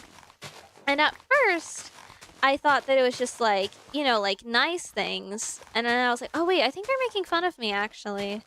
Um, because first things first, I learned that I was going to be working the store alone most times. And like I mentioned before, whoops, I didn't mean to put things in the crafting table. But like I mentioned before, I don't really do well without extremely clear instructions. So part of me was like, could I run an entire store by myself without freaking out whether or not I was doing it right? Like, surely I could at some point, like with enough practice and enough routine, but that would need, like, I would need to give myself time to adjust to that sort of change. And with jobs, they don't really give you that time to adjust or to train or to learn the ways. Zach, what are you doing in the river? Um, but yeah, I realized that like, hey, I really need this time to actually learn new things and process them as part of my schedule and part of my system before I actually start implementing them into my routine. Um, and so yeah, like that was extremely fun. Um, but train of thought, my brain, I was thinking about dirt. Now I gotta get back on track. Basically being neurodivergent in jobs. Yeah, a lot of it was like scooping ice cream and candy, and a lot of the customers who came in were like the southern people who were just like, hi, how are you? Your back hurts from sleeping all day? Oh, I feel that. I know the feel. No, but like, it was just that very southern, like, oh, are they being nice? Oh no, they're making fun of me. Because this one woman came in, and, like I mentioned before, my build is very small, and I don't mean that in the pick me way of like, oh my gosh, I'm so tiny, but I mean that more in the way of like, I just like, my genetics, my, it's very short and very lean built, right? And because I worked in a candy store, they're like, oh my gosh, like a lot of people who came in, the first thing that they would comment on was my body. Because I work in a candy store and they didn't know that I was new, but they're like, oh my gosh, you work in a candy store. How do you look like that? How are you so thin? And I was like, oh, well, I'm new. It's like, how do I respond to that? Like, that's just a weird thing. And it was like right when they would walk in the door too. Like what? That's such a weird thing to comment on the first thing you walk in. Like, I don't know. It was just very odd, and it made me feel very awkward. And my boss was like, yeah, like, you get that a lot. Just, like, don't let it get to you. Like, you just smile and wave and be polite. And I was like, oh, yeah, okay, I guess. I guess that's part of the customer service. And that wasn't until my boss started doing the same exact thing. Until she would also, comment on, the shape of my body and stuff like that. And specifically, she loved referring to what she called my noodle arms. Because, like I said, part of the job required scooping ice cream and that sort of stuff. And, she's like, oh, well, like, what are y'all doing at the graveyard? Oh, he's probably mourning our kid. That makes sense. And she's like, oh my gosh, you have such noodle arms. You need to hit the gym and work out those noodle arms. And just like constantly. And I was just like, at first I thought it was like light, friendly teasing. But then I'm like, wait, I can't like, are we making fun of me right now? Like, I don't know how to take this. Like, am I supposed to laugh along? Or am I like, or is this flying over my head? And, eventually I was just like, okay, I don't know if like this is the environment I want to be in. So I ended up, leaving that job, and my boss was like, oh, hey, like, I've never had anyone like leave so early into like, being employed here. Like, was it something we did wrong? And I was like, how am I supposed to like, and I was like, oh no, like, I was like kind of honest, but in an indirect way. And I was like, I just think, like due to my, like being neurodivergent and stuff, like I wasn't, prepared for what the job would entail, but how was I supposed to say, like, no, I didn't love my body being commented, like, all the time working in a candy shop? Like, I don't know. It wasn't something I expected. Call me naive, but it wasn't something I expected. There's also people who, when they came into the shop, would purposefully put extra pressure on me, knowing that I was new. Um, and, uh, so part of I hated the ice cream was the part I hated the most. Not just because it was difficult to scoop the ice cream, although it was, but the sound of the glass sliding in and out was an ear piercing, and it made my skin feel like it was on fire every time I heard it. Um, but so that was already, a little point towards aggravation. And then I would have to iris, and then I would have to take like people's orders. I'd have to be like, what ice cream do you want? What cone do you want? Stuff like that. And I would have to remember that and repeat that in my brain. Um, and then at the same time, I would have to ring it up on like the POS system. So I'd have to run back and forth. And then some people, like when my boss would be like, oh, she's training, she's new, she's doing that, they'd be like, oh, don't mess up my order. Do you remember it? Do you remember my order? Oh, don't drop the ice cream. It looks kind of wobbly. Oh, are you struggling to get the ice? Like, genuinely, it was I don't want to say dramatic. I don't want to seem dramatic and say cruel, but it felt quite cruel, you know? To purposefully to like learn that someone is new, still learning what they're doing, and you're like, oh, don't mess it up. Oh no, are you gonna mess it up and get in trouble? Oh no, it looks like you're struggling. Like, I was so baffled listening to it, because I was like, wait, are you are we for real right now? Like, are you actually being for real right now? Oh, okay, we are? Okay, cool. Do you not have anything better to do? Like, it was just so unbelievable to me that, like, it just seemed cruel. Like, why would you do that? So I kind of realized, like, I don't really want to have to put up with that if I don't have to. Because of course I wanted a job, but I was like, oh, right. Okay, I remembered the third one. Yeah, so before, how did I forget about this one? My goodness. So yeah, that one sucked. So the one before this one, I thought this was going to be perfect, and in theory it was. But so the second job, no, not second, the third job I worked at was a dinosaur park. So it was a park where it was a little trail and you walk through it, and it has like these very realistic dinosaur statues, and it was so fun. And I had been going there since I was like 5 years old. Again, another dream job of mine, because I was like, oh, that's so fun, because like you guide the kids on the tour and you walk, and obviously I was like, well, I can work with kids. I work great with kids. It was mainly like a peak field trip spot. So I was like, awesome. So I can do that, no problemo. Like, I can do that. That's a job I can do. Um, so I was very excited about it. And to my, to learning great, they were actually like, oh wait, I need a different wood type, but that's fine. To my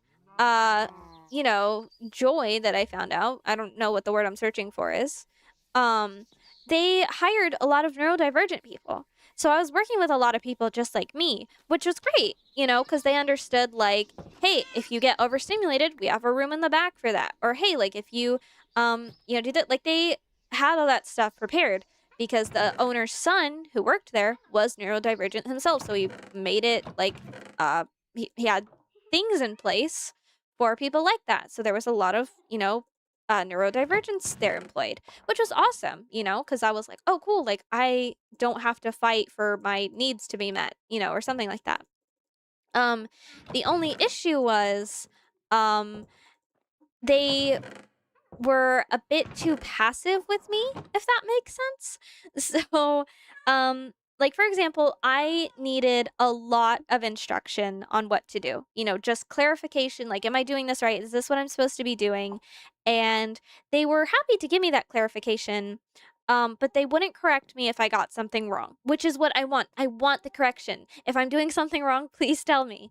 So, for example, they'd be like, hey, go out here and do this thing. You want to do this? And I'd be like, okay, clarification, you want me to do this and this? And they're like, yes, please do that. I was like, okay, cool.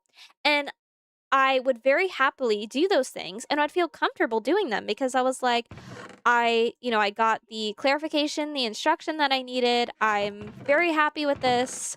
Um, I didn't feel like, I don't know, there was no pressure to be like, if I mess up, I'm going to get in trouble and I can't ask questions and, stuff like that.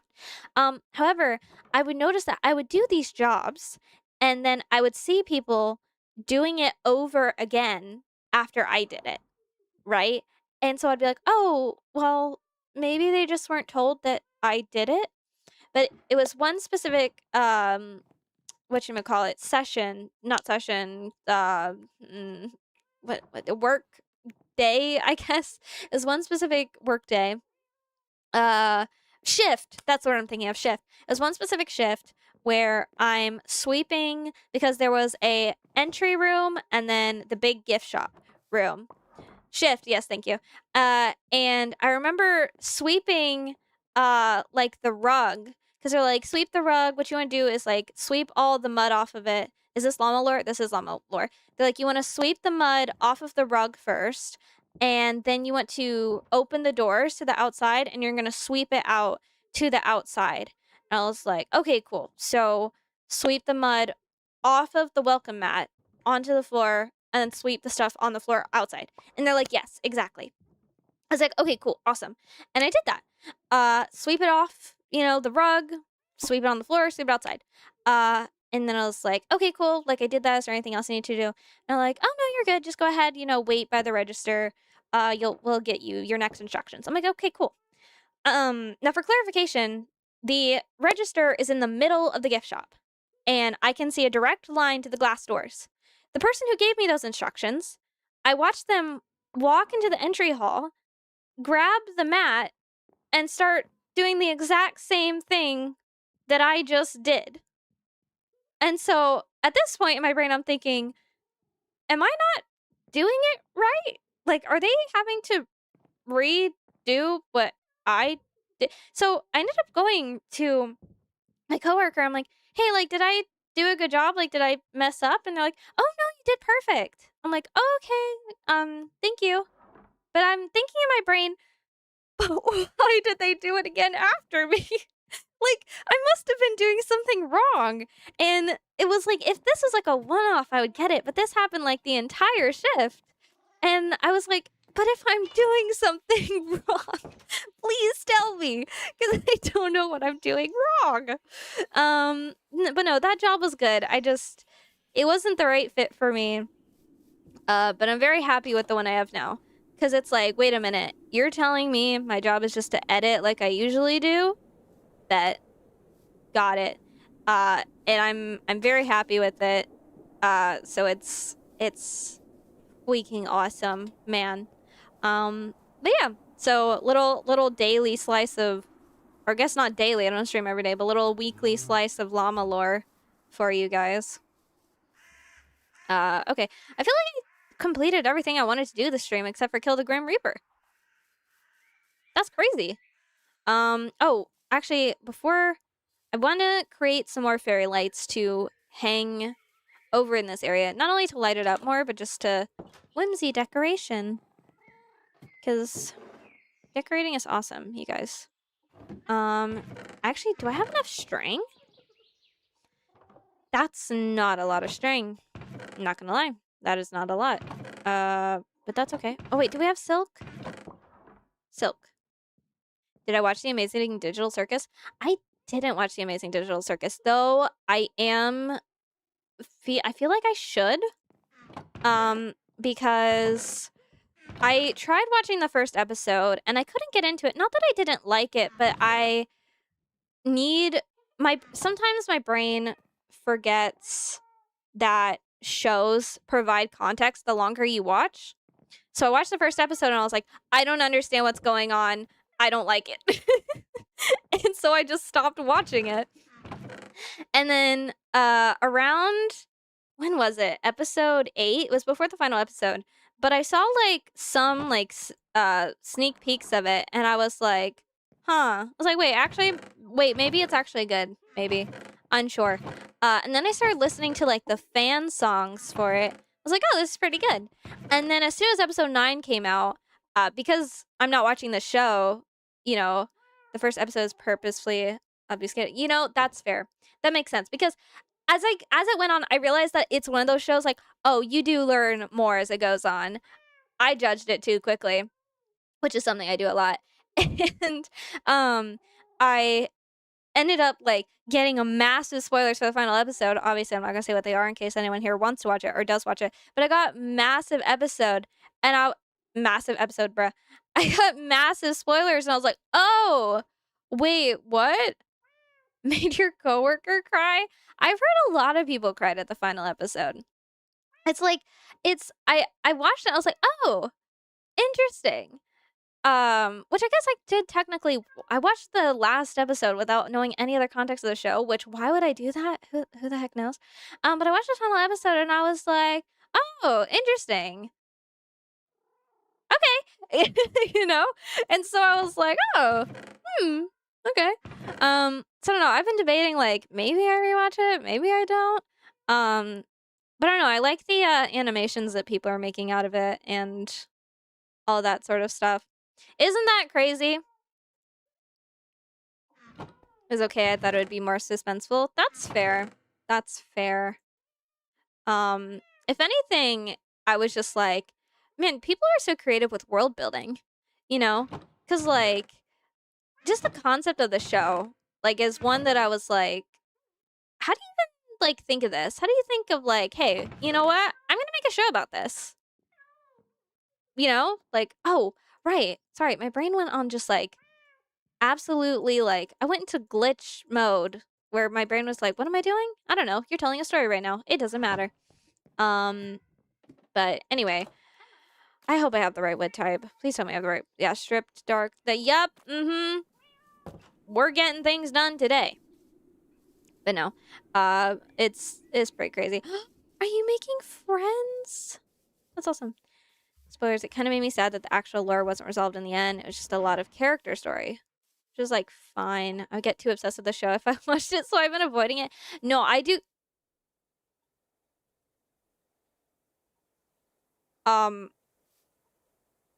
What? I didn't place this here. Is there fairies in my Minecraft world?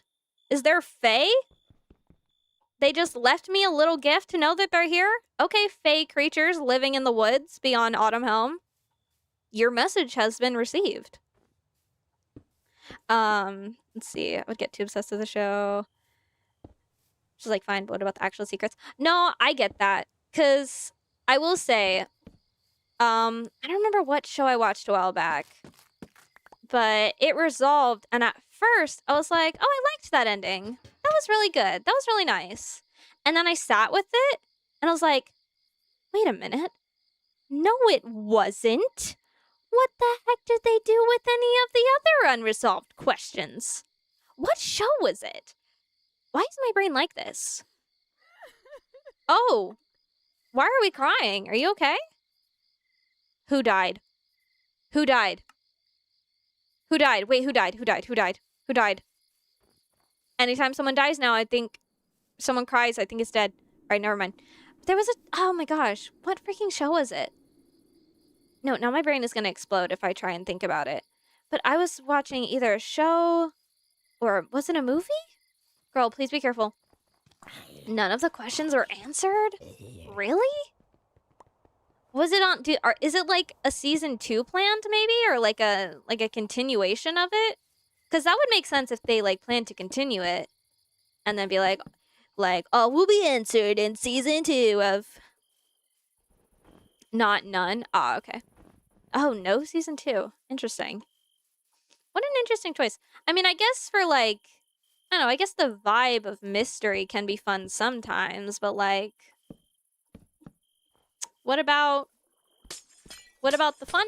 What about the fun whimsy fun? time things. People even asked her, and she said, no, I'm dark. That is valid.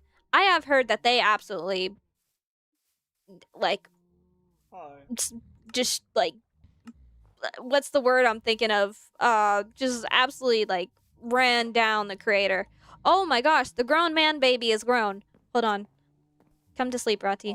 Someone is missing. Nadala. Nadala, my child is missing. It's why she wouldn't fandom is the actual worst possible. I have heard that the fandom can be quite entitled, to put it lightly. I think that was another thing that kept me away from it, if I'm honest. I was like, wait, why are so many people missing? Y'all, I don't have the mental capacity for this. I can't do this right now. They were mad at her for putting it in the theater. I feel like that's like a really big accomplishment. Like, to start, and from what I know, I think it was like an indie, because people would spoil. Oh, well, people are gonna spoil it anyway. But that's like, to go from an indie animation to having your final episode in theaters is like, whether or not you like the digital circus, you can't, like, deny that's an amazing accomplishment for indie artists, especially considering what indie film and, you know, media creators have been doing this year.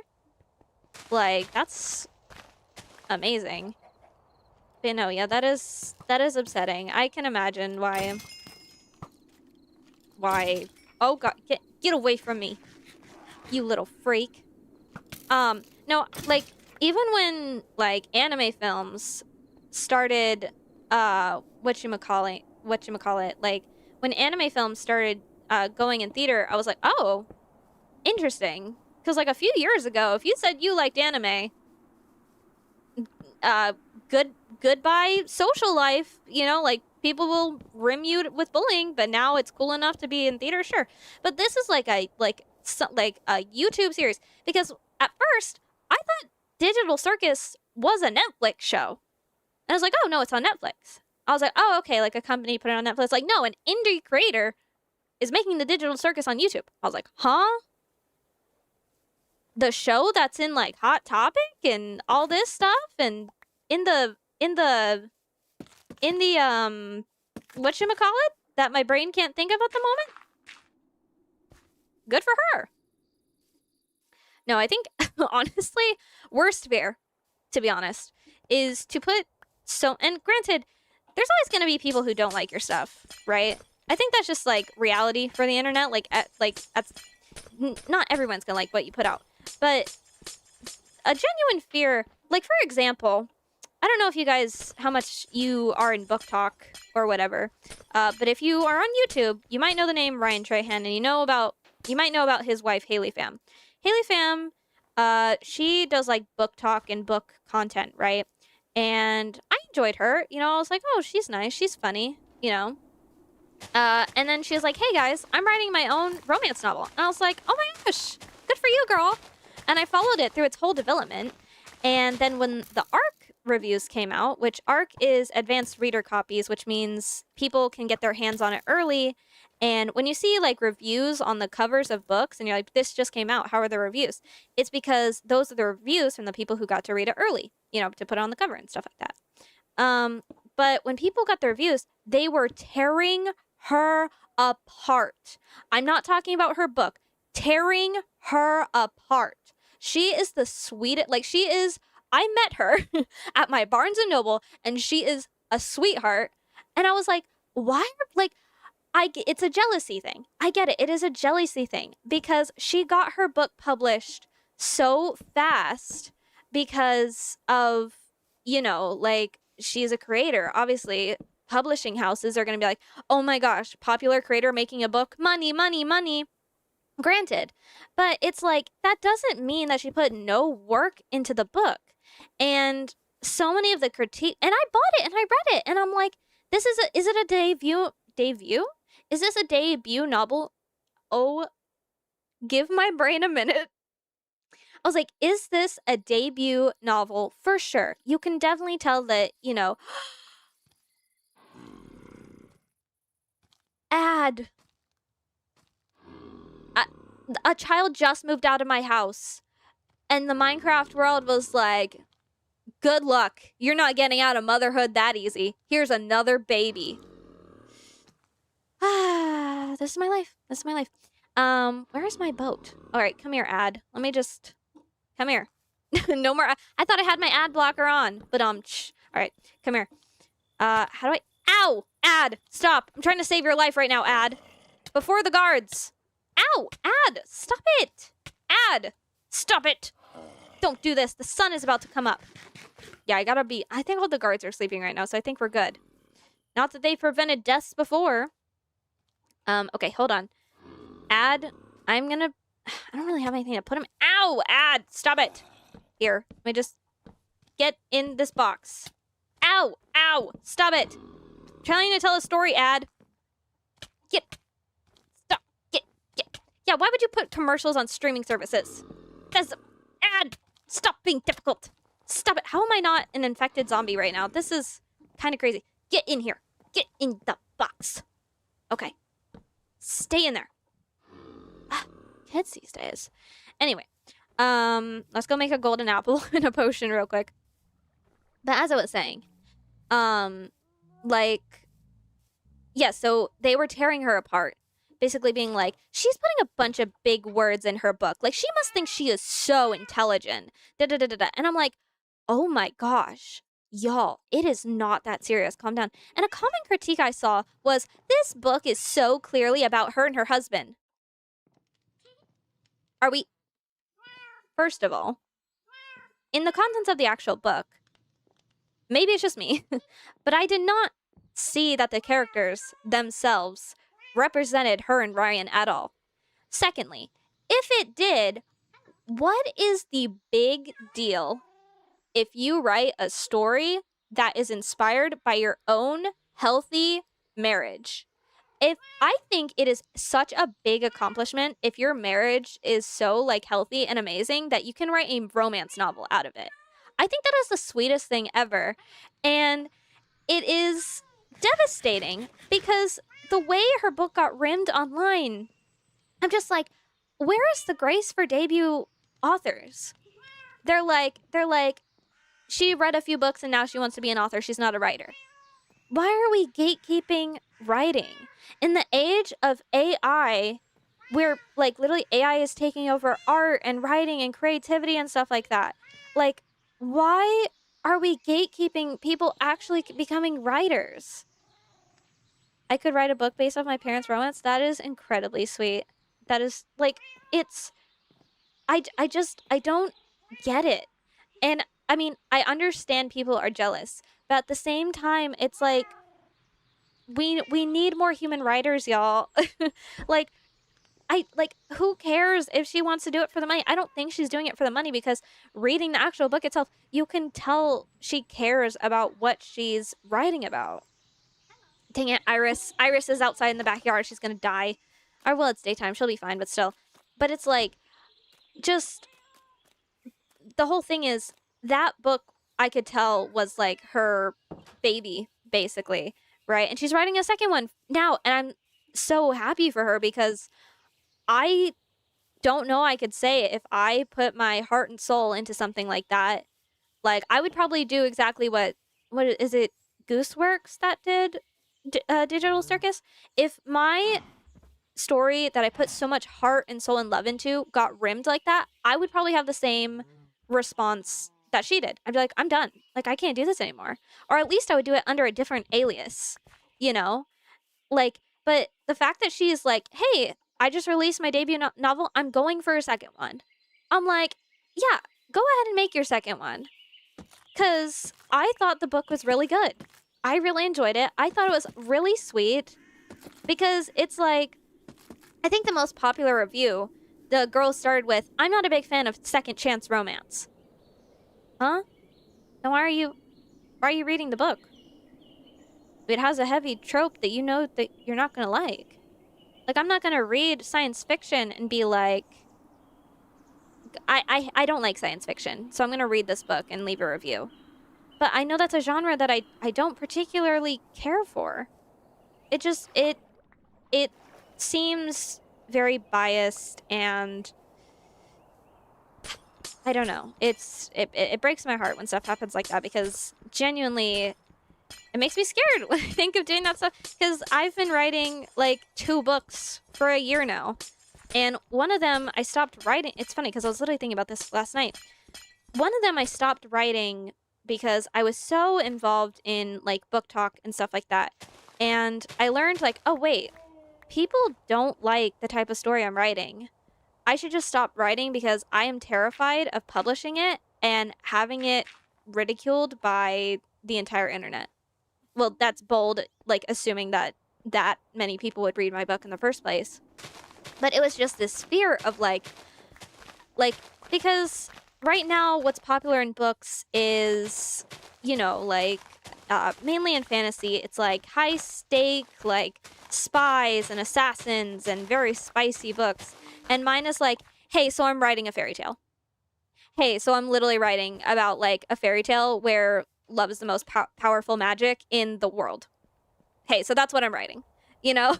um like I like, and I feel like that would get ripped to shreds. Like I'm like, I was terrified. I was like, okay, actually maybe I'm not gonna rate this because I'm terrified of putting it out into the world. And you know, I don't know, like I'm scared that that would just be ridiculed.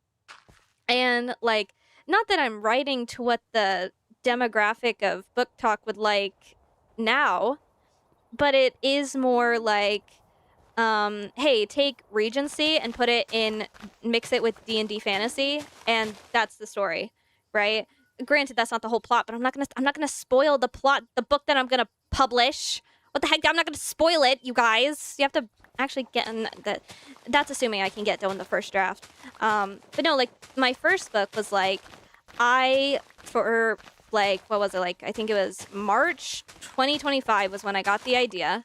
And what has sparked my inspiration for it again is doing Art Fight and having so many people draw the main character of that story and be like, she's so whimsical, I love her. And I'm like, wait a minute.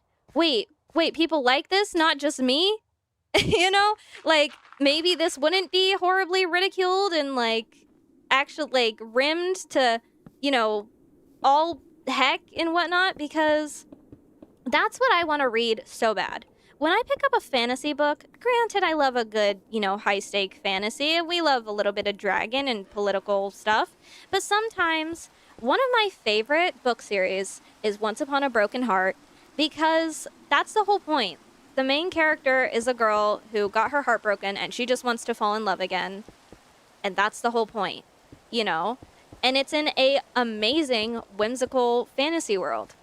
And I'm like, hey, so I want to write that. Hey, so that's what I want my story to be. And it was just this entire like half year of my life coming up with this fantasy world, coming up with like the world building of everything. And I reread it last night, like my draft, because I got about 15 chapters in until I dumped it. And I was like, I'm never touching this again, you know? And just like going back to the place I was when I was writing it and being like, I never even released this book to the public, but the idea of what the public would do to this book if I ever let it out was like scared me enough to stop writing it. And I think that's heartbreaking because again, like there's no guarantee that it would be torn to shreds. But the idea that it's so common on the internet for someone to put something that they put their heart and soul into in the age of, you know, robots trying to replicate human writing. I think it's ridiculous that if we don't like it, our first instinct is to be like, hey, so that sucks and you should do it the way I like it and you should never create another thing again, but also create more of it because I want more of the stuff that I'm ridiculing you over. Instead of being like, hey, I don't like this thing, I'm going to scroll. Like, is it that hard? Is it that hard? Do we have to have our opinions in everybody's business? We do? Okay, cool. No, I'm glad to know. Glad to know. It's just, it's so crazy. It's it's the internet can be a great place, but it can also be just a wild, insane thing. If you want a different ending, make your own fanfic. Exactly. That's the whole thing. Is if you don't like the ending, granted, I don't care for smear fics, like hate fics, like fics just to hate on entire things. Like, okay, but if like there's so much more productive energy you can do in creating. That's the whole fix it fic thing. Wait a minute, what? We already have a Nutella here. Is there a second Nutella here? There's a second one. No, but it's like, there's so much more positive energy. You could, like, if I dislike a show, I'm trying to think of a show that I dislike. Oh, okay, it's a different one. I really can't think of one at the moment. But say if it's, like, one that I dislike, right? Like, okay, this is a joke example, of course. But let's say I don't care for, High School Musical, right? Let's say I've never seen it, but let's say I don't care for High School Musical. Why would I put negative energy out into the world by just, well, I don't like saying negative energy, but I'm talking about like, why would I just throw negativity out into the world by being like, hey, this thing sucks. Anyone who likes this, you suck and you're stupid. And also, I think the creators who made High School Musical suck, which they probably do because they're Disney, and Disney is a very corrupt corporation nowadays. But the point is, the point is like, you know, why would you put that? Why would you put that? Instead, why don't you put your creativity to use, your human brain that is very imaginative, very wonderful and amazing, and maybe make a fix-it fic about all the things you don't like about High School Musical? It sounds ridiculous, but at the same time, so is crapping on something that someone made with their own, you know, heart, soul, and mind. I don't know. That's just me. That's just my opinion. I'm just a blue-haired woman on the internet. What do I know? You know? Anyway. we got way more of a passionate rant than I expected out of, you know, that sort of thing. But anyway, that sort of thing. See, if there was a point in my life where I considered making like a second channel to yap about books and that stuff, but I couldn't do that because I also want waffle fries. Waffle fries sounds amazing right about now. But I would just go on these rambles like, also the book was good. You know, like, I do not have a one-track mind. We would not get anywhere. We truly would not get anywhere. I just realized I never made fairy lights. Hello, Writing Dragons. How are you? It's like Minecraft roleplays. People make similar as Aphmau stories, but they end it how they like because they admire her story, but also want of their own. Yes, exactly. Exactly. Because even though I didn't finish Tales of Pleria, I always thought, I was like, I don't want to do exactly what Aphmau did with Minecraft Diaries, right? Because again, there are many things that I would change about Minecraft Diaries, but I wanted to capture the essence. I wanted to capture the essence of what season 1 was. And I rewatched it again very, very recently. I'm 21 years old. I know. I'm good. How are you? I'm good. I'm good. Oh my gosh. Reset the system. I'm good. Thank you for asking. We're currently talking about like stories and creativity and how, you know, you shouldn't, you know, I don't know, crap on the things that people put positive work into. I don't know. This started on the amazing. I need to calm down. I think I need to calm down. Hey, Jelly. I just wanted to inform you, you are home. Like, you are in your home at the moment. At the current moment, you are in your home. Well, let me put you on the stairs. But anyway, point being, it's just it's very interesting to me. She really loves that sink. That's like her daily like bath. To be fair, I don't have a bathroom in my house, and she's working all day. She's like, girl, I need a shower. She's like, the sink is Mom, we need a bathroom in this house. 4 bed, no bath. Crazy. That is crazy. Maybe I need to make them a bathroom, give them a proper bath. That'd make sense. But anyway, the point is, you know, I don't know. All right, we should go to sleep. Oh, right. I forgot about the zombie kid.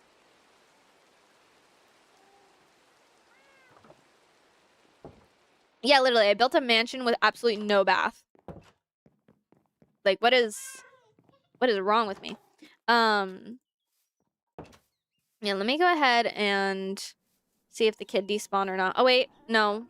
We should create potion, apple. Okay, hold on. Let me implant it in my brain so that I don't forget. Apple, gold, more gold. Put the apple in the crafting table. Surround the apple with gold. Is this not how you make it? Is that not how you make a golden apple? Thought that's how you make a golden apple. Is that not how you make it? I made a serious lapse in my judgment. Maybe I shouldn't say that. Didn't Logan Paul say that after he discovered a body in the woods? Maybe that's not something that we quote. All right. The echolalia is betraying us today. Oh my gosh, I almost just choked on my own spit. Don't do that. I'm a danger to myself. Weakness potion. How do you make a weakness potion? I think you need a spider eye. I've made plenty of these before. I should know how to do it. Sorry, what? To what part? To what part are you saying I'm sorry, what? Because whoa. Calm down, llama. Reset the brain. I've said quite a few unhinged things in the past 30 seconds. We're gonna have to clarify. You don't know about that? How long have you been on the internet? How old are you, first of all? Don't tell me that. Don't dox yourself on the internet. But if you don't know about the Logan Paul controversy, you have not been on the internet for very long, my friend. You have not been on the internet for very long. And I envy you. Okay, let's go get some water from the river. Bam. Okay. Man, the days of 2017 internet. Crazy times. Crazy times. That's crazy to think that was 2017. Okay, do we have mushrooms? Surely we should have mushrooms. I feel like I got quite a bit. Unless we used them all. Nope, we have some. Alright. You weren't allowed online in 2017? Fair. I have had unrestricted internet access since I was 8 years old. 7? 7 years old. So. Yeah. It was crazy out here. I was fighting for my life, quite literally. Not actually, but kinda. Kinda. Okay. Just allow me through, please. Thank you very much. Alright. Who? I'm not gonna bother. I'm not gonna ask. It ain't none of my business. I had nothing to do with it. Alright, where is... Oh, right, the medic. Oh my gosh. Hello. Hi, just excuse me. Who are... Oh, Walter! You're a cleric now? The flowers in your hair are so cute. So cute. So cute. Alright, water bottle.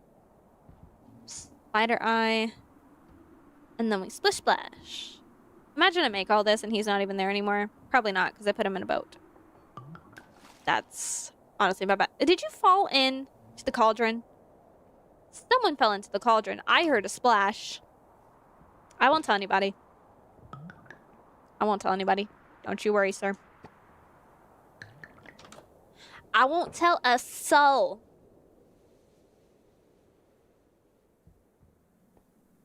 I don't know if y'all can tell. I'm hyped up on sugar right now. I had seafood today. I had sugar. I was around my brothers before the stream. They always hype me up. Get me in, like, high energy. Because they're just so all over the place, man. Alright, there you go. Are you in there? No! He's not even in there! Dang it. Alright. Well, looks like I'm not becoming a mother again anytime soon. Alright, let's see. Calendar. Calendar. Calendar. Still winter? It's late winter. Winter's almost over. Winter is not coming. I haven't even seen Game of Thrones. I don't know why I'm making that joke. All right. All right, let's extend the wall just a little bit. Make it like too big. Put that there. Okay. Well, we'll just keep it honest just in case. Just in case we find any more people that we want to protect and serve. Yeah, I think he did despawn, which is devastating.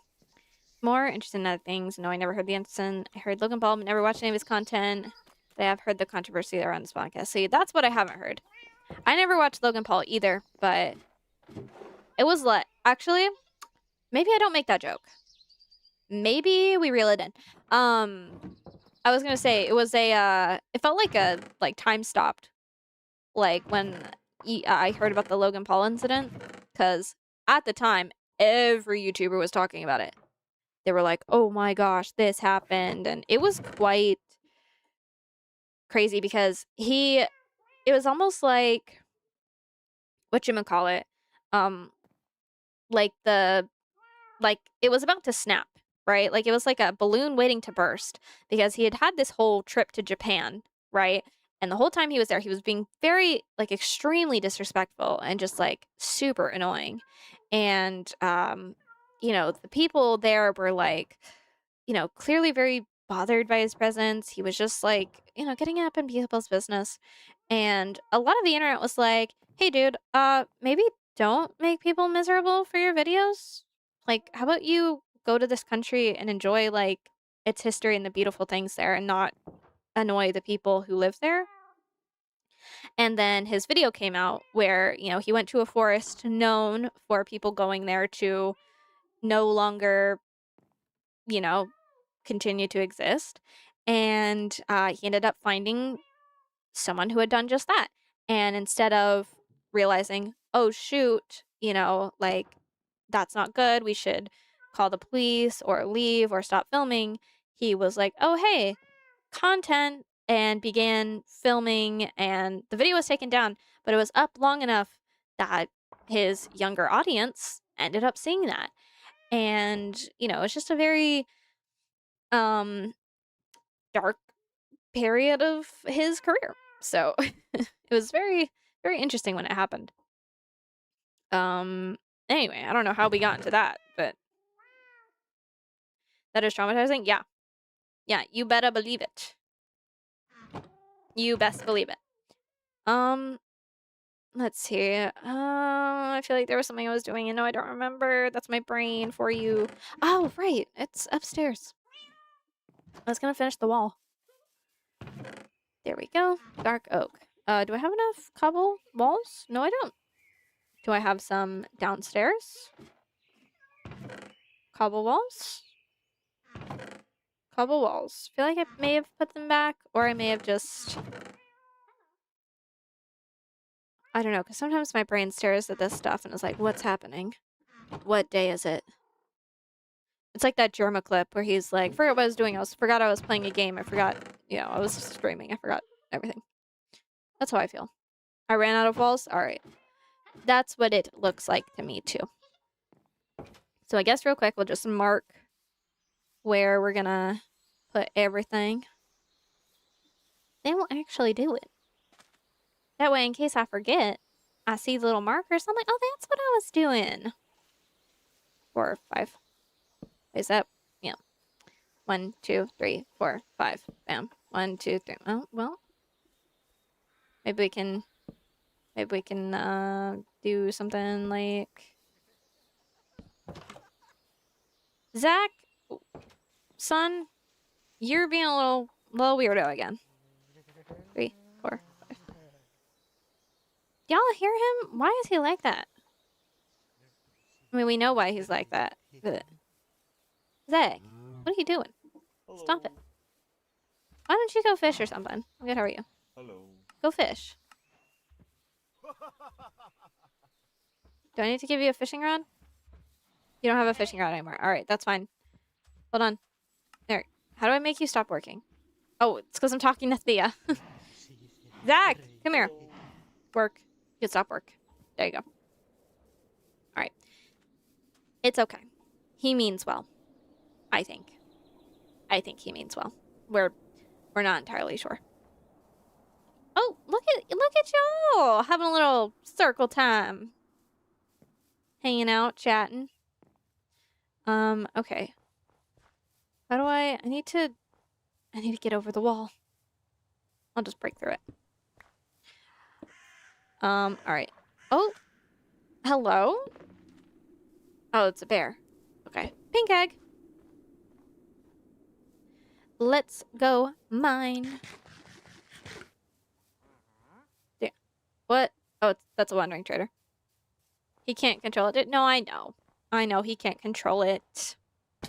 Ow. We gotta exercise that boy. In the name of Jesus. Get all that weird cult stuff out of him.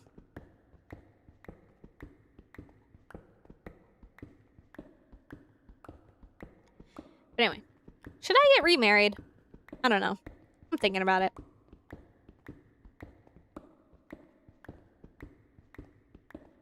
Because I mean, I mean, I enjoy being a single village leader. At the same time, I see all these villagers getting married, and I'm like,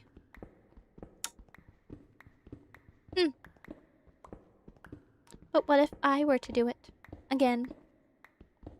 You know, after Slobodan, I'm just scarred.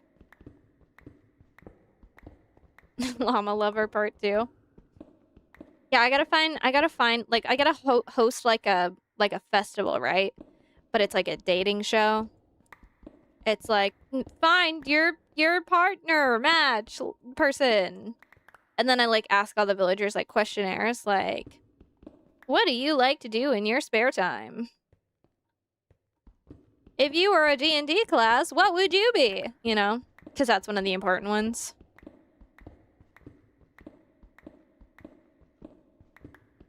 I miss Malunka after you said Walter and her looked cute. I also shipped it childhood friends to lovers. Yeah, I know. It's so upsetting. I'm gonna bring her back, though. And then as soon as I do, we're gonna get those two married. I try not to have any arranged marriages in my village, but... You know. You know.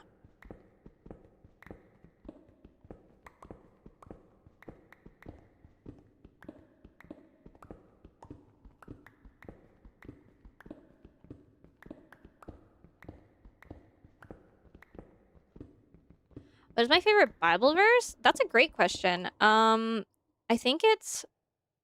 I used to have it memorized, which I probably should still have it memorized.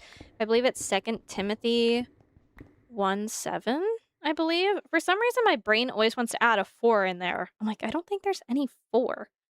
Let's see, is 2 Timothy 1:7. Yeah, so my favorite Bible verse is 2 Timothy 1:7. For the Spirit God gave us does not make us timid, but gives us power, love, and self-discipline. Or as I know it, for God has not given us a spirit of fear, but of love, power, and a sound mind. And I like that verse because when I was younger, before I was diagnosed with PTSD, I had a lot of anxiety, obviously, as one does after a traumatic event. And I, you know, as a kid, I didn't know what to do with it. It was just this bad feeling that wouldn't go away. And whenever I would tell my grandma about it, she's like, well, actually, there's this Bible verse that talks about it. And she would help me remember that verse, and I would recite it whenever I would start to feel scared. So I really like that verse because it's just a very nice memory. It's a nice way to remember my grandma. And, you know, I really appreciate it. I like that question. Thank you for asking. In my spare time, you sleep and hit the gritty. Interesting. It's an interesting pastime. My brother also shares that pastime. Well, he doesn't do it anymore. He used to a lot. It was like, he would just hit that emote all the time. I'm like, all right, can we dial it back? Could we oh, they broke again. They were fixed for a little bit, but they were just like, nope, we have to be inconvenient. Come on, let's go. Follow me. Hey. Do I do the shimmy? Is that like the classic one where it's like you shake your like shoulders? Or like, is that a new one that I'm Am I old now? Hey, I don't know. What is the shimmy?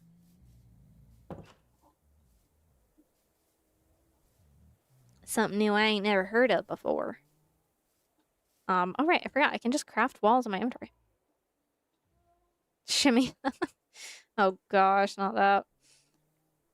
Oh my gosh, my inventory. It makes me want to cry. Let's see. Oh, jelly. Again, girl. It's okay. Hold on, I got you. Man, since getting the eternal steak, I really just haven't consumed anything else. Like, it just turned me purely carnivorous. Kind of crazy. I keep hitting B to open my... There we go. Oh, right. That's why. Maybe I need to just, like, The thing is, part of me wants to, like, offline organize my inventory, but so much happens, like, within a couple seconds on this world that I'm like, I can't look away for even a second because what if something happens and I'm not documenting it? Okay. It's good right there. Shut that trap door. We don't need it. We got more dark. Oh, what was I doing? Oh, right, walls. Right, there we go.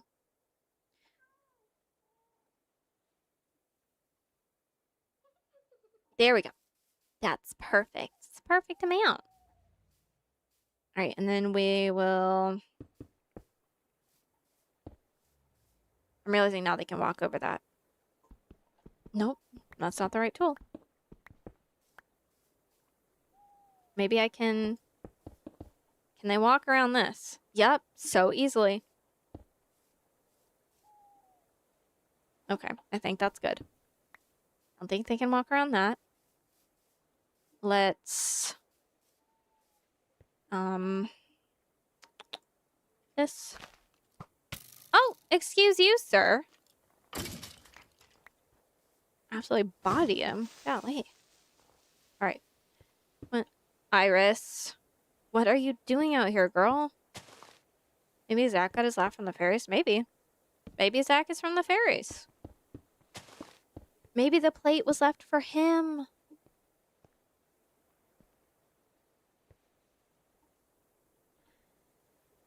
They're like, here, dying off this plate. You're one of us. You know, it's crazy how ahead I get of myself. Because, I, give me that. Give me that. Give me that. Why is it stuck in the wall? Oh, because my inventory is full? Probably that's why. But I get so ahead of myself because the story I'm writing right now, I don't plan for it to be a trilogy in the traditional sense. Like, the story can be concluded within book one, right? But there are characters that I want to explore in the same, like, story. So it's like standalone, it's like a standalone trilogy, if that makes sense, right? Like, you could read one without reading any of the others and it would still make sense. And you wouldn't necessarily have to read the first book for any of the others to make sense. Or maybe he was a fairy. That's true. Maybe he came from the Fae. Maybe that's what Sirben really means. He's just a mischievous little goober. Iris, what are you doing, sweetheart? She's just chilling. But yeah, I so often... Wait, hold on. Is this the right... I gotta see if this is the right slab thing. I really gotta clear up my inventory soon. Spruce, dang it! It's not dark oak. Maybe no one will notice. Maybe no one will notice. It's not like I have the space anyway. But I'm not even finished with the draft of the first one. And I'm already planning the story for the second one. And I'm like, and technically, yes, you do. Iris, you don't need a new home. You're fine. You have one right here. Come here. hey. I don't want to swing on you. Okay. But again, technically, I don't need to finish the first draft to start the other books because, you know, they would make sense without it. But I'm just like, hey, how about you finish one project before you start another one? How about that? You know? But my brain is like, oh, but that doesn't mean I can't plan it. Like, just like little loopholes. And I'm like, I like this. But yeah, that one's primarily about like the Fae, and I don't mean like the traditional Fae because, like I said, I've been world building recently, and I'm making the Fae in my own aspects. Because as much as I love like D&D fairies, I'm like, what if I were to make them in my own respect? Because sometimes I have good ideas, and I'm like, wait, why has no one ever done this with like Fae? That would be so cool. And then I do it, you know.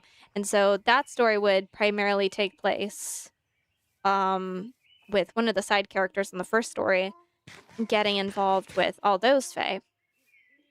In a little fun little snippet, um, my Fae in the story that I would love to write, um, are they? I wouldn't say they come from like a fairy world in general, but they come from like a dream world. So when you go to sleep, um, you like, how do I, oh my gosh, there's so much stuff in my inventory. This is actually ridiculous. I need to start throwing some stuff out or something. I want to keep this. I don't know what to do. Throw it out. Just throw it out. I don't know what to do. Just throw it out. um, but like, my brain, oh shoot, I made it slabs on accident. My brain is like, well, what if they belong to like the dream world? And like, what if when you like dreamed, that was like an actual place you went to? Um, and what if, there were two courts, like the dream court and the nightmare court, and whoever caught your like dream soul first would decide on the type of nightmare you have. And you would think, well, oh, obviously the dream fairies are like good and the evil fairies are the dream fairy the dream fairies are evil, right? But I think it would, oh, that's true, I could turn them into snow blocks. But I think the more like interesting approach would be like neither are good or bad. Both of them have like scary aspects and some of them have good aspects. Like for example, I think it would be pretty cool if each acted like a parent almost, like trying to decide what the soul needs. Like for example, like dream fairies would be like, well, we should nurture these souls, because they already have like such hardship in day-to-day life. Why would we continue to do that in like our like place of rest for them? So they're very focused on like, nurturing the dream souls while they're asleep. But the nightmare court is like, actually, like, what if we like tested them while they were asleep so that they could get over fears and certain trials and strengthen themselves while there's no risk of failure? Like there's the illusion of failure because it's a nightmare, but they'll just wake up, like that sort of thing. And I think imagining them as two different parenting styles in that sort of sense is a pretty cool dynamic. And obviously, again, there's negatives to both because in like the dream court, it would be like, well, this borders on coddling and, they focus so much on just stay happy, stay in the illusion of, fantasy that you don't ever really challenge yourself and you don't ever really grow. But then the dream court, or not the dream court, the nightmare court is so focused on growth that, sometimes they mistake suffering for growth. And it's like, you need a balance. You need an easy balance. Or you need a good balance of both. You can't have one or the other. But, it's like the Lego Dreams show. I don't know if I've ever seen that, but that's pretty interesting. But no, yeah, so that was like just the general basic idea. Please don't tell me that grave has a name on it. I'll be so upset. Okay, no, we're good.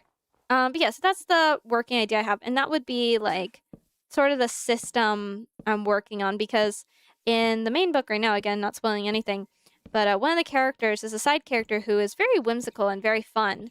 But their story would focus on, okay, but they're so whimsical and fun to the point where they just don't want to deal with real life, you know? And so they would obviously get enchanted by the fae of the dream court, but they would fall a little too deep into it where they would have come back to reality again. Because I love multi-layered stories where it's a metaphor for real life as well as, a fun, whimsical story. Speaking of Dreamcore, have you ever heard of the game Dreamcore? I don't believe I have. I don't believe I have. But it sounds interesting.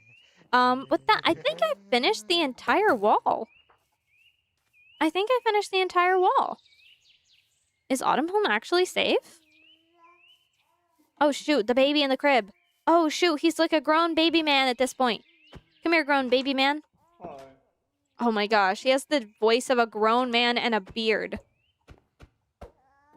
That's insane. But anyway. So, yeah, this has really just been like a yapping stream while building and stuff. Oh my gosh, I can't believe I actually finished the wall around Autumn Home. Okay, hopefully now, with that all finished, like, we won't have any more deaths and stuff, because that would be devastating. But anyway, guys, thank you so much for watching and hanging out with me. I hope you enjoyed because I know that I did. Another video will be coming out this Monday of my cozy farming world, so be on the lookout for that. I, of course, will be streaming that following Tuesday at 8 p.m. EST as usual. But anyway, thank you guys so much for watching. Remember, Jesus loves you, and I will see you all Tuesday. Bye-bye!